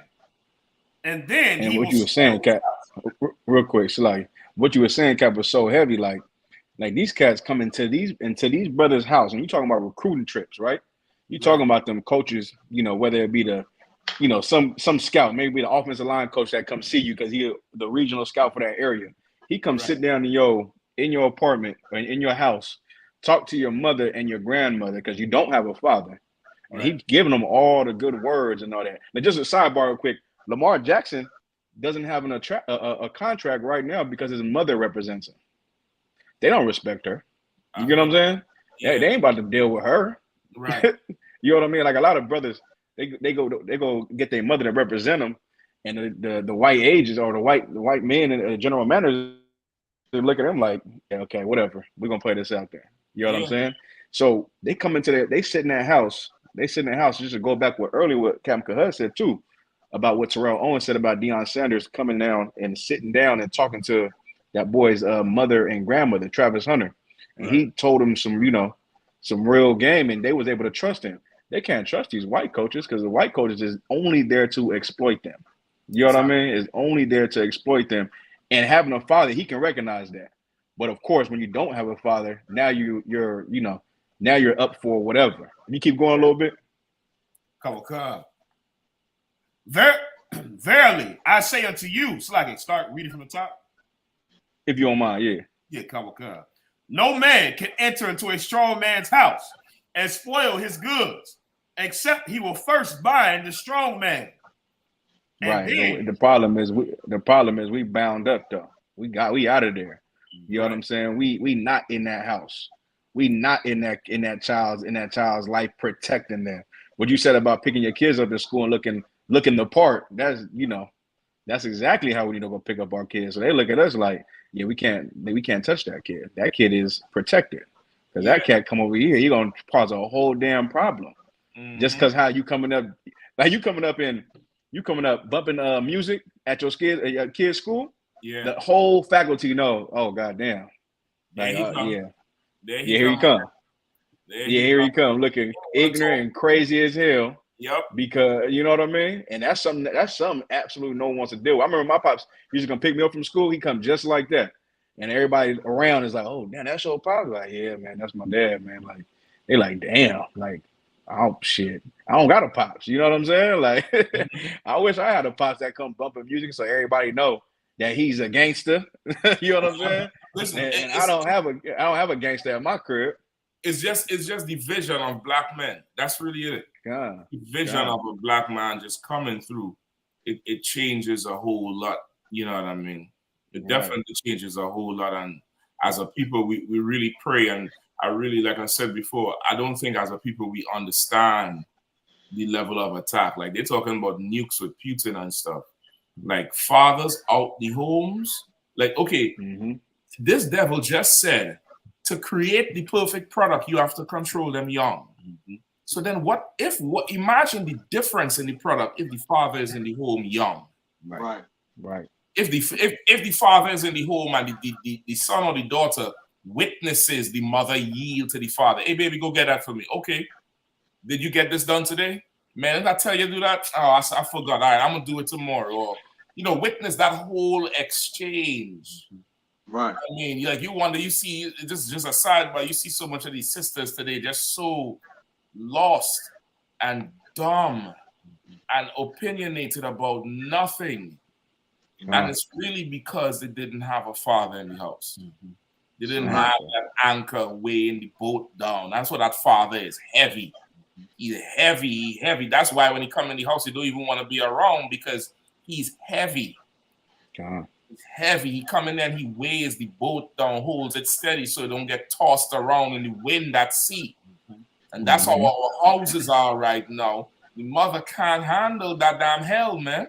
Right. Up there in the helm trying to, hold the damn ship steady, and the waves is overpowering her. Right. So like, please, now what you saying is so right. That's why they hate them NIL deals, them name, image, and likeness deals. And remember, the coach of Alabama, he brought up Deion Sanders. When he recruited that boy, he brought him up in a slanderous way, saying, how we gonna look at what's going on with Jack? They paying these kids all this money. Meanwhile, that's what the schools was doing with the white schools. But he was doing it, not to exploit them, but to elevate them. Right. Like what you said, like I remember a story Jerome Bettis was saying, like, when he started to get up in high school and make a name for himself, how he challenged his father in the yard and how his father knocked the snot out of him. You know what I'm saying? he thought because he had arrived, playing high school football by to be All-American, that he could challenge his father. He was selling tickets to the neighborhood and everything, saying, today we're going to show down in the yard and I'm going to beat my father. And sure enough, he ended up on his back in the yard with snot out of his nose. You know what I'm saying? So like, that's right. So that father figure is important. And even when you go back to the Bible, the dynamic of a household, you know what I'm saying? You got a man that got 4 or 5 sons and he bridles his son's strength.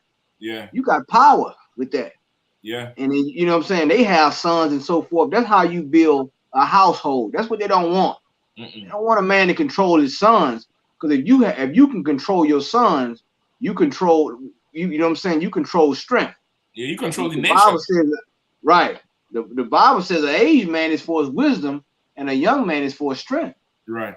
The combination of the two is dangerous when you add the national element to your race. Yeah. So like, I yield. No sweat. I mean, listen, I don't know. Did how you was finished with yours? I don't know if you got cut off early. No, I was just saying, like, today we just spoiled. That's we spoiled. Without that father, without that protection, without that hedge, we spoil. You know what I mean? We just there for the taking, to be honest. You know what I mean? That's really what it is. You know what I mean? But once again, they would pass laws and they would secure the fathers in Ukraine, though. They would secure fathers in Ukraine. They would secure fathers in Uganda, in Taiwan, and Hong Kong. That was just in UK with the brothers. I found a horrendous story the UK government is doing with Hong Kong right there in the UK. While deporting Benjamites, bringing these Hong Kong bastards in and giving them free housing and jobs and education and putting them somewhere up in the North Coast countryside where nobody's seeing them. Brother, I couldn't believe the whole everything. Brother, they build these brand new houses and is video chatting these bastards in Hong Kong, showing them the fucking house. Excuse my language. Right? Showing them the house. And they say they're coming over there with so much money into the UK, they could buy 2 and 3 houses and rent them houses out while living in one. Like, they don't understand how bad they're doing us so wrong, Right.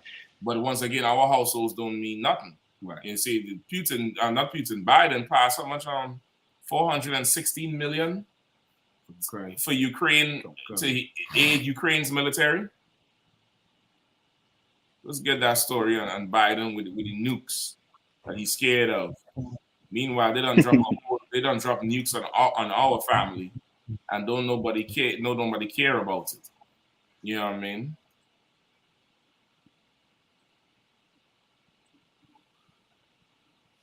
Has not been this high since the Cuban Missile Crisis, amid the threats from Vladimir Putin. The president saying Putin is not joking. As the Russians face serious setbacks in Ukraine, President Biden saying the threat of the use of nuclear weapons has not been this high since Kennedy and Cuba. President Biden also acknowledging the administration is asking what so many around the world, what so many here in the U.S. are asking. President Biden asking, quote, what is Putin's off-ramp? Our chief White House correspondent, Cecilia Vega, leading us off tonight from the White House. Tonight, with the war going badly for Russia, tonight. Let it go, man. Let it go.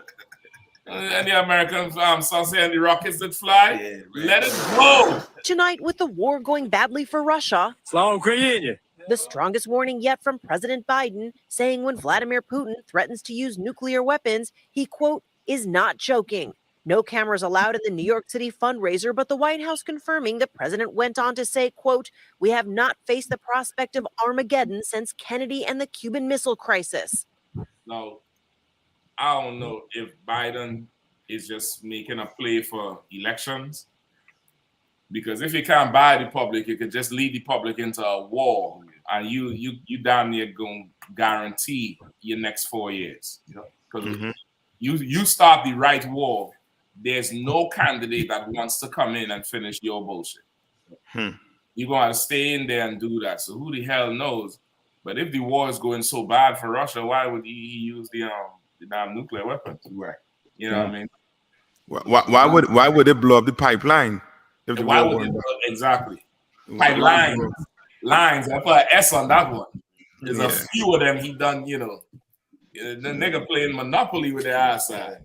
He taking things off the board. Right. Zalaki, if I could too, they just blew up a bridge. The bridge between Crimea and Russia just got blew up. I want to say this morning, early late last night, a bridge got blew up, and then on top of that, you got see, Putin, they started to steal a lot of Russian flags in Africa for all you Pan-Africanists. And they accusing Russia of getting resources from Africa. So, like I said, he ain't really showing his hand all the way. But he just annexed 4 quadrants or 4 zones that would make them not be a landlocked country. You know what I'm saying? They said that it was an unlawful annexation. But they basically have a referendum now. And he said in the referendum that this is a correction of history, and I quote, welcome home, end quote.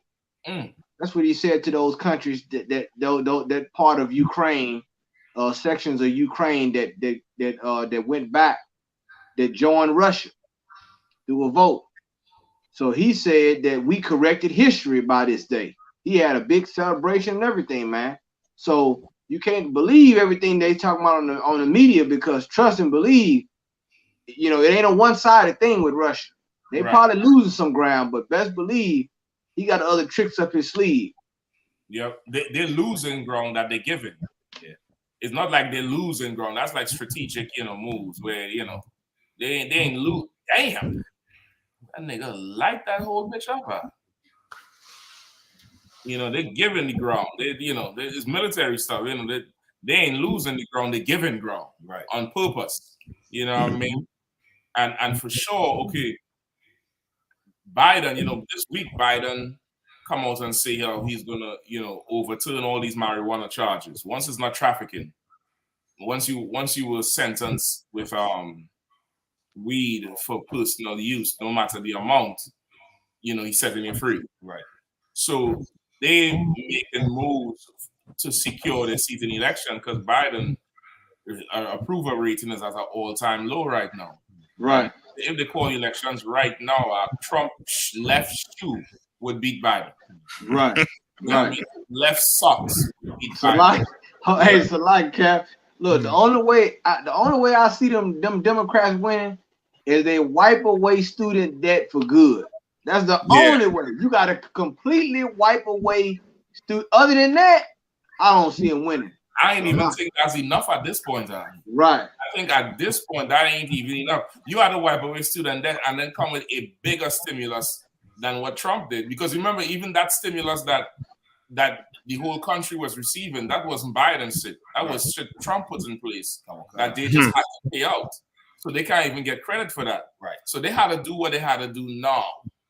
You know what I mean? They had to do what they had to do now. And of course, Putin, like that statement you read when he said, welcome home.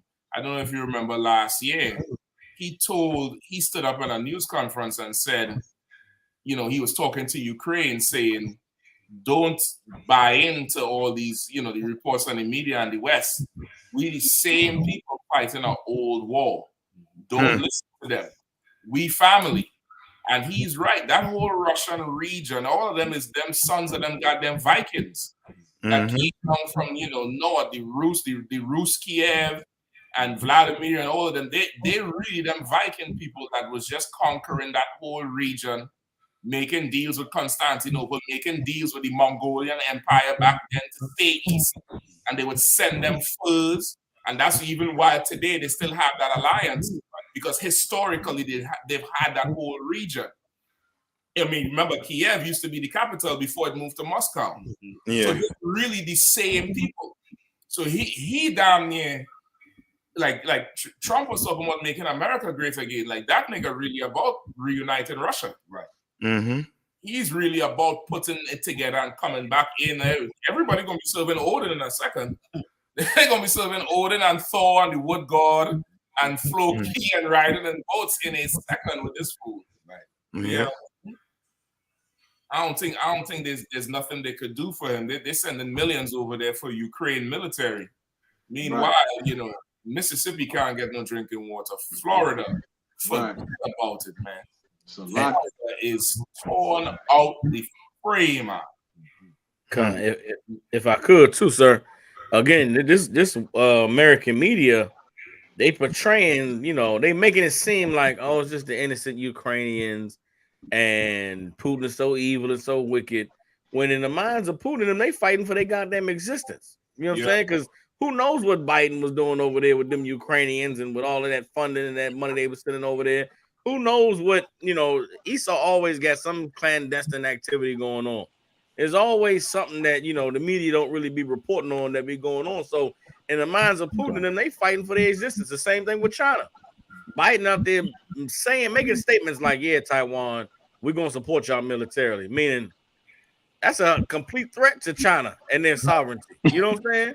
Over there in Ukraine, you're going to take over Crimea, which is like Captain Kahan said, that's their only, that's the only way that Russia is not landlocked, is to be able to have access to the goddamn, I think it's the Caspian Sea or the Black Sea over there. Like, you can't be a military superpower on the earth and think you're going to bully everybody else into submission. Like, maybe that was something that you know, the 70s and the 80s they tolerated, but they didn't allow China to get PlayStations.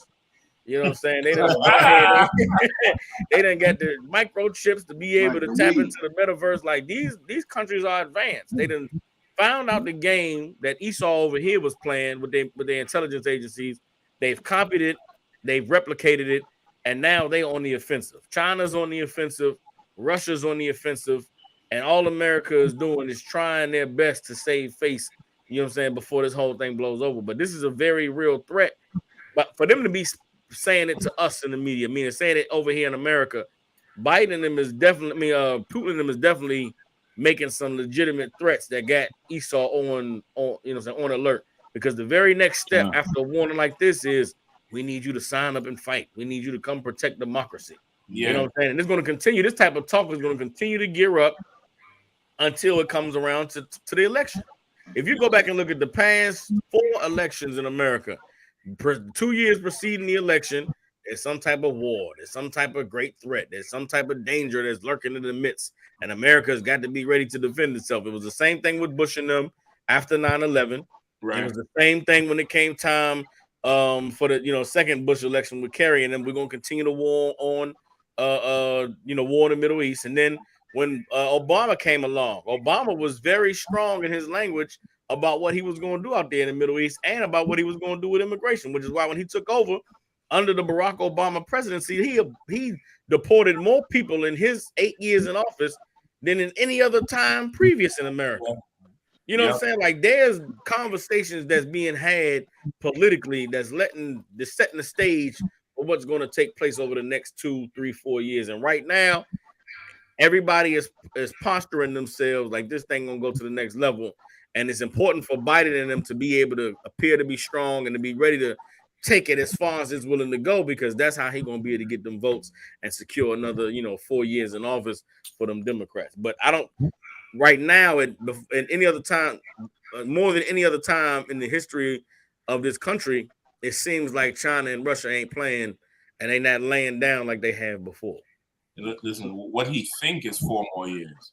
He think he gonna get 4 more years, but the Lord is drawing them into that Turtles War. That's right. That's really what's going on. Like he's using, all this natural resource crisis, the global warming bullshit, the just coming out of COVID. A lot of these economies still have not recovered from them 2 years of drought. You know what I mean? 2 years of nothing that the Lord done put the earth down with. A lot of these economies haven't really caught back yet, and they're still reeling. I'm talking about these first world countries. They're still reeling. You know what I mean? So they just proposing and moving things into play, because that Middle East region, everything there from that East Coast of Africa back over to Russia, that shit is going to be a hotbed in a short second. It's going to be absolutely ridiculous. Go ahead. Now, what you're saying, right, Kat? I think the prophecy said that Russia gonna take all that back. Yep. They gonna Russia gonna take all that back, man. That's with them hooks, like you said. They get close to that Caspian, that Black Sea. They're not gonna be landlocked no more. No. And like I said, they're spotting Russian submarines close to Alaska now. You know what I'm saying? So America's sending all them weapons and stuff and all that money. Once you get over some of them areas, it go dark. You can't see them like, you know what I'm saying? Ain't no every communication is over there, military being monitored. They scrambling.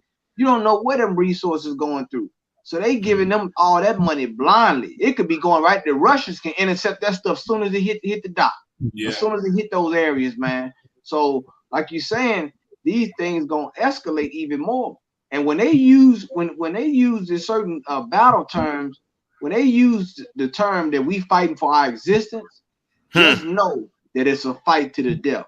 Yeah. When they say fight, they ain't saying fighting for freedom. Yeah, you're right. They when they say fight for existence, that means it's all or nothing. Yeah. So and then keep in mind, you got Iran. They have a feminist movement over there now. That the women's movement, they are in uproar. They trying to lock down their border. So you got all these different countries that's being destabilized, and the war drums are getting louder and louder and louder. You understand? You got people fleeing. They talk about immigration. Is war gonna make a lot of people migrate to different areas? A lot of people leaving out of them regions, man. Because them tanks, and keep in mind, winter is coming. Over there in Russia. They're like when they waiting, Putin, a lot of them is waiting for that winter to set in. Cause they got access to a lot of that gas and oil around there. And he just cut off 2 major pipelines. Right. You know what I mean? Like he's getting ready to cripple them for this damn winter. You know what I mean? Like as you said, they think they're playing with a man who is about policy. It's not about no goddamn policy. You know what I mean? He wants his whole zone back. Yeah. And it's so stupid too. Like, you know what I mean? Like, for a country to think, America will go all the way with them. I would, if I was Ukraine, I'll be asking right now for some nukes. Send some nukes. You sending these, these second grade, crap. Send me the real thing. Yep. You know what I mean? But America leave you out there. You know what I mean? Now Putin saying he gonna press the button and send the nukes. Where will America be? Safe. You need America before the nukes hit you. Yeah. America not gonna be there before the nukes hit you. Yeah. If I could too, Cap, what you saying so right, because they gotta see how America, like a lot of them countries they got abandoned, they saying America not gonna be there. You know what I'm saying? Like they trying to, a lot of them other countries is making secret deals. Remember the Ukraine, they trying to get in with the Europe, what is it? The NATO. Yeah. They trying to hurry up and get in with NATO. But a lot of them countries, they know once you start getting in there, like, because if you attack one NATO ally, you attack all NATO allies. That's So I think that's what sparked it. That's what made Putin say, "No, y'all ain't doing that." is that NATO alliance. You remember he allowed them to be a separate nation, but still kind of under Russia, similar to how Hong Kong is with China and Taiwan is with China. They was allowed to be quote unquote separate entities geographically close to, so they still have some sort of authority over them. But the Ukraine get ambitious and want to go join NATO. And Putin was like, nigga, I gave you an inch. Right. If I could, if I could, for Putin and them to let Ukraine become NATO is like allowing Mexico to become communist. Yeah. It's like you're absolutely tying my hands. And that's what I'm saying. With this whole situation, America's media portrays it as though Russia's the big bad guy, when in actuality they gave them no choice. They had no option but to defend themselves. You know what I'm saying? And even I watch some of the news and I'm hearing the reports about what's taking place in the battlefield, and they talking about how there's been a Russian sort of like a retreat where they given up a lot of the land that they had actually took in the war. But what they're saying is Russia is what they call it. I forget the term they used during World War II, but all of the land these Ukrainians are returning back to, these whole towns are demolished. All the buildings knocked down, all the infrastructure is destroyed. There's no electricity, there's no plumbing. So it's damn near like Russia did this whole thing just to create a stopgap. Like they created some space and some distance between them and the closest military threat. So even as Ukraine is taking back over some of these cities and getting back control of some of this land, they coming to find the area is absolutely, razed to the ground. And there's no way for any, these people not returning to no homes. They just returning to completely demolished buildings, burnt down roads, roads is torn up. Campsite war. It's a death trap. That's where they going. That's where they going. Yeah. I told you, listen, let me tell you something. They going back into them areas. Like I said, look, they playing chess, not checkers. They going back and like most of them, they routing them areas. You get into a pocket where there's nothing, no resources there, and it's a death trap. Yeah, they don't even realize it. If he just annexed 4 quadrants of that area close to Russia, like what is that telling you? You know what I'm saying? And they did that by a vote. Yeah. They did that by a vote. When the last time you heard somebody doing a vote? That's area they conquered. Yeah. You know what I'm saying? But once again, they said, oh, it's unlawful. Hey, man, all is fair in love and war, they say.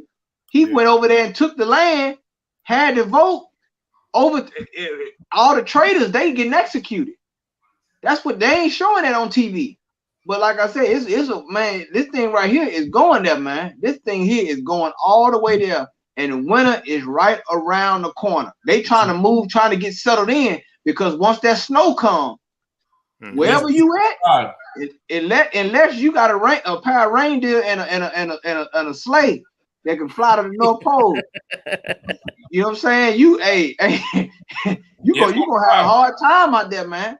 It's gonna be bad. They're already talking about certain European countries ain't gonna have enough money to heat their houses. They're already expecting people to freeze this winter. They're gonna be frozen. Yeah, they're already expecting it to happen. There's the other things Zelensky better look for.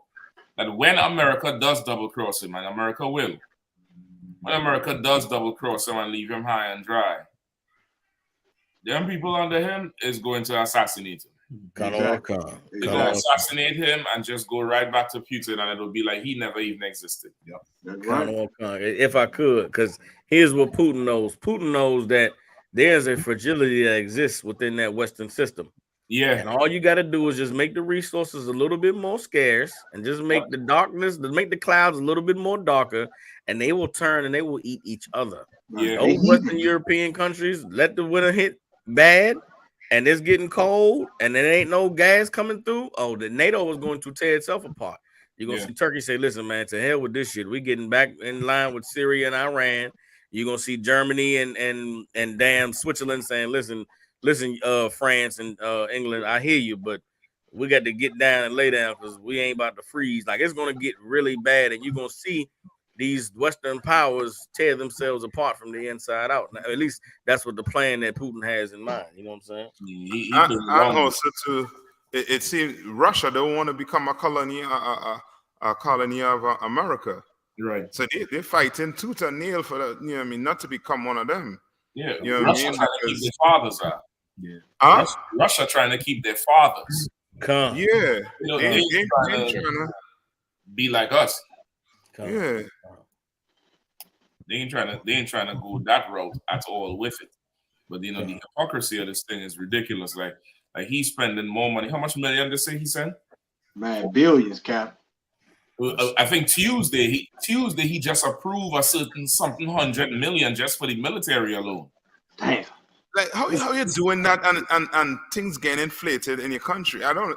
That you gotta explain that money to me, boy. 625 million.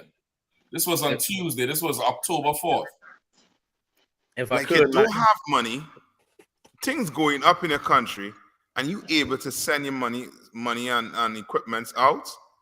If I could, Captain Thought, it's they are creating money out of thin air, and he is at the expense of the people here. Meaning, all America's doing is completely weakening their position on the world stage. Because the more you are generating this money out of nowhere, and you driving up the inflation and driving down the value of the U.S. dollar, now that Russian ruble goes up. Now that Chinese, whatever that yang is, it goes up. You know what I'm saying? And you have all these different countries, you know what I'm saying? All of these different conglomerates and nations are coming together to come up with their own currencies. You know what I'm saying? I don't forget the story that we did. It was a few months ago, but I don't know if it was Africa. The African nations was vying to come together to create a new currency in Africa that's based back on a gold standard, which is the same thing that Muammar Gaddafi was trying to do before they rent down Libya and had to shove the flag up his behind. You know what I'm saying? Like, these countries are seeing the writing on the wall, and they're seeing the game that America is playing, and they are gracefully bowing out. You know what I'm saying? So with what they're doing, they're trying to save face right now. They're trying to keep the image of America alive, the image of this strong Western power alive, when in reality, the system crumbled a long time ago, and right now we're just waiting for the fallout. So, like, if I could, America has made itself it's like a proxy war. When you send that much money and weapons over there, now it's a proxy war now. Yeah. And Putin can see it. And this is just every time I'm so sick of hearing the Ukrainian national anthem. It sounds like funeral music. Every time I gotta see him begging. People like, is the camera fixed? Yeah, what we need is every time we need to pull yourself up by your Ukrainian bootstrap. Okay, the goddamn Vietnamese, the Viet, they were fighting with rice and the fortune cookie hat and an AK-47. Okay, if you can't be that dependent on your own government to liberate yourself, then what the heck? Because it's really military welfare now. Yeah. And we brought this out before on the show. Captain Shock was talking about it. That this right here, when you got that much money, you talking about infrastructure building now. Yeah. You supposed to wait till the war over with to see who got the spoils, then you rebuild. The war, you in the middle of a war, sending all those resources, and Lord knows where they're going. Lord knows where they're going. They could be going, you don't know, they could be going to a paramilitary group. It's all kinds of groups that back up in that country. You understand? You ain't just got people who loyal to Russia or loyal to Ukraine. You got mercenaries in there. And you can't expect mercy from a mercenary. He don't have allegiance to a country. His allegiance, he's a soldier of fortune. Yeah. His allegiance is to money. Yeah, contracts. Yeah, the jackals, the military, the hitman. That's who they coming there to kill. They got certain targets that they gonna target, and they doing it for money. Yeah. So like the men singing to our flag and all. Oh my God! Listen, in a second, Putin gonna have them singing to the doctor. In a second, they're gonna be singing. They're gonna be calling for vodka. They're gonna be calling for it's gonna be rough on them, and it's good because as the scriptures say, there'll be wars, rumors of wars, but these wars that final war is ramping up now. It's definitely ramping up.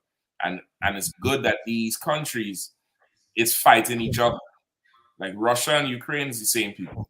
China and Taiwan and Hong Kong is the same people. Them Pakistanis and them Indians is fighting now too. They're the same people. They're fighting each other because somebody is going to put their foot down and join them all together. Right. And that's every man returning to his own. Every man returning to his own. That ain't just a peaceful prophecy like people that's gonna pack their bags up and join their own people. Right. There's somebody who's gonna force everybody together. Right. Yeah. There's somebody who's just gonna go through the damn country and get down or lay down. And every man gonna return to his own because that valley of Jehoshaphat, brother, the stage is set. The stage is set, the camera rolling, the lights is on, and the audience is getting restless. Right. Time to start. Start the play. Raise the curtains up. And that's what the Lord doing with Putin and Biden and all these leaders. And what was the one from China name? I forget his name. GGP. Sound like a Pokemon. Sound like a Pokemon. Okay. GGP. GGP. God damn it, GGP. That's not even a name to fear, Like Kim Jong-un. Kim Jong-un. Sound like something in a pinball machine, like it's on Pac-Man or something. GGP. Yeah, Kim Jong-un. Yeah, he sound like a problem. Who is your leader? GGP. Right. What the fuck is I talking? Right. GGP. God damn it, man. It's a damn shame. Yes.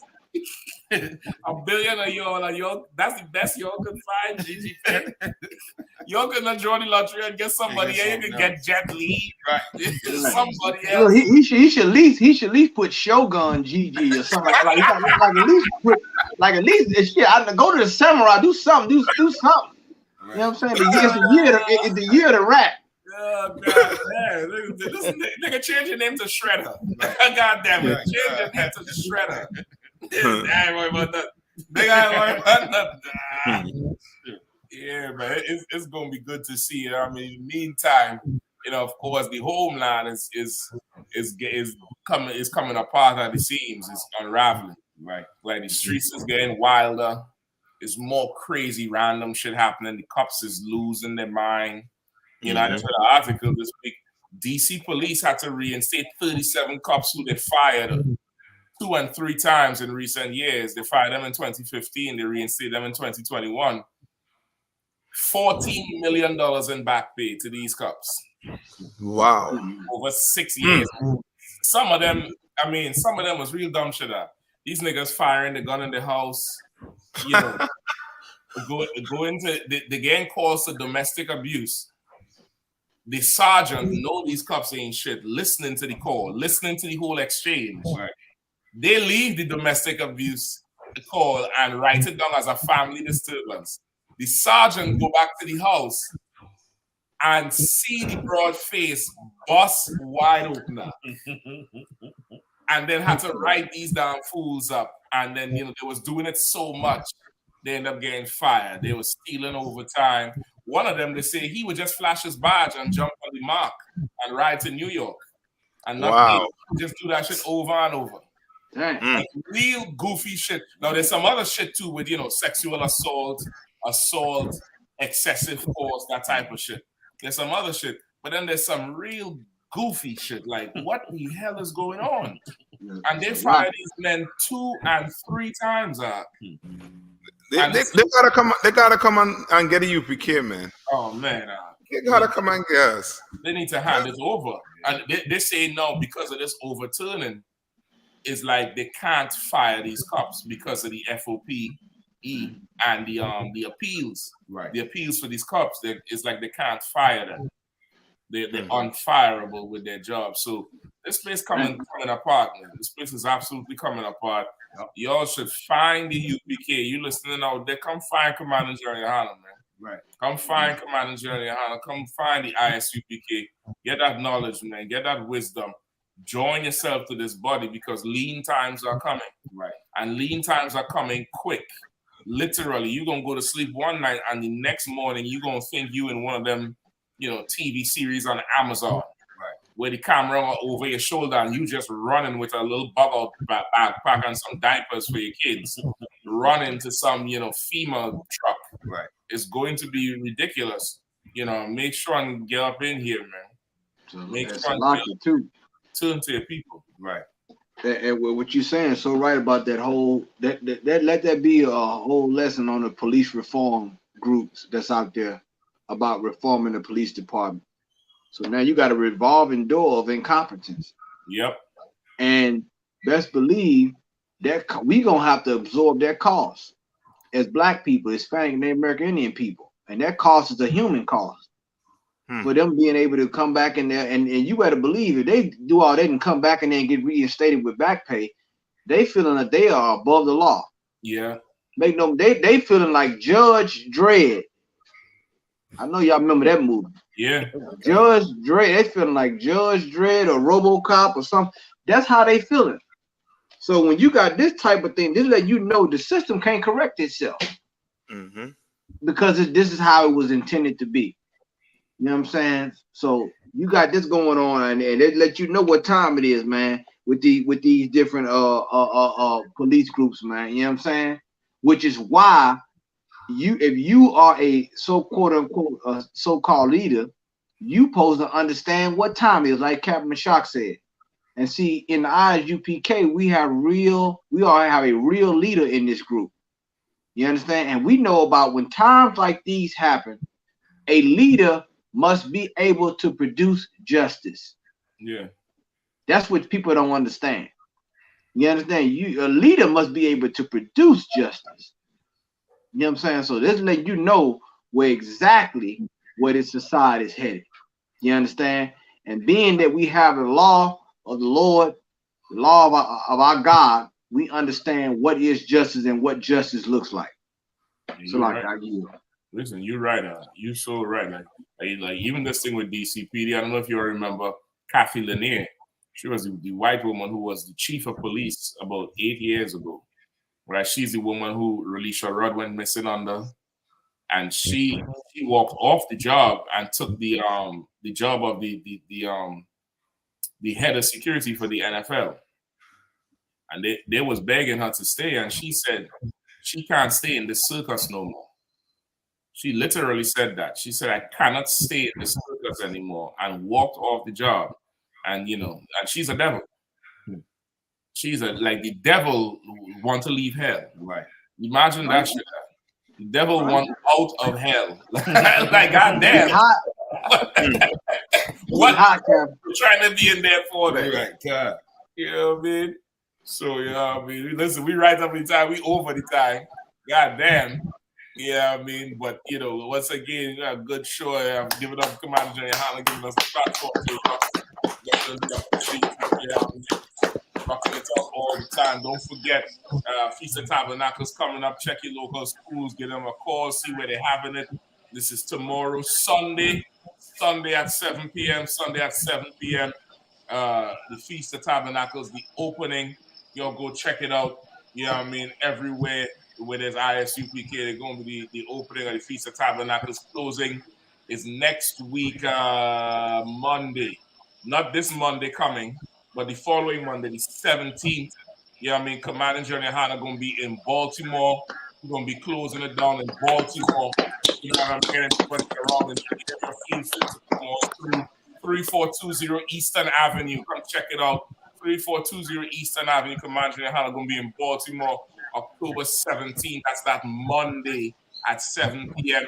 He's going to do the closing of the Feast of Tabernacles down there. Man, come on down, man. Check us out.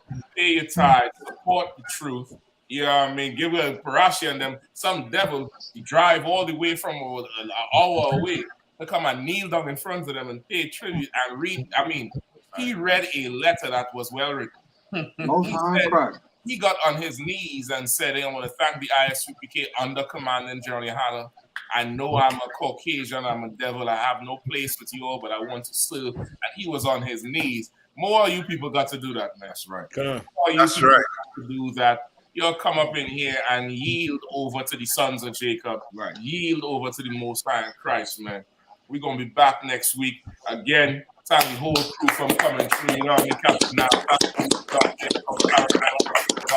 You Captain always coming through every week, rocking it all, holding on the South Zone. You know, the God, how man, but definitely that's good to have you all. That's usual. Anytime we could get here, it's good holding on the West Coast Zone. Big cookout in Vegas coming up December 1st through 4th. And of course, Chief Sack G, we holding it down there in Memphis, Tennessee. We're rocking it all. And of course, Pizarro over down here with me in DC. Holding it down. Definitely appreciate it, Akim, and everybody who supports us on the inside. Y'all see, y'all check it out. Keep paying your tithes. Tune in this Monday. Command Gen.YAHANNA going to be live, 9 p.m. You know what I mean? Shalom, Israel. Shalom.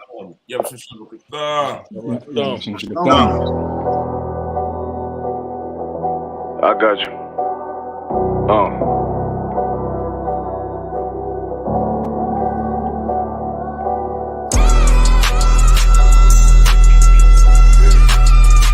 Let it vibe real quick.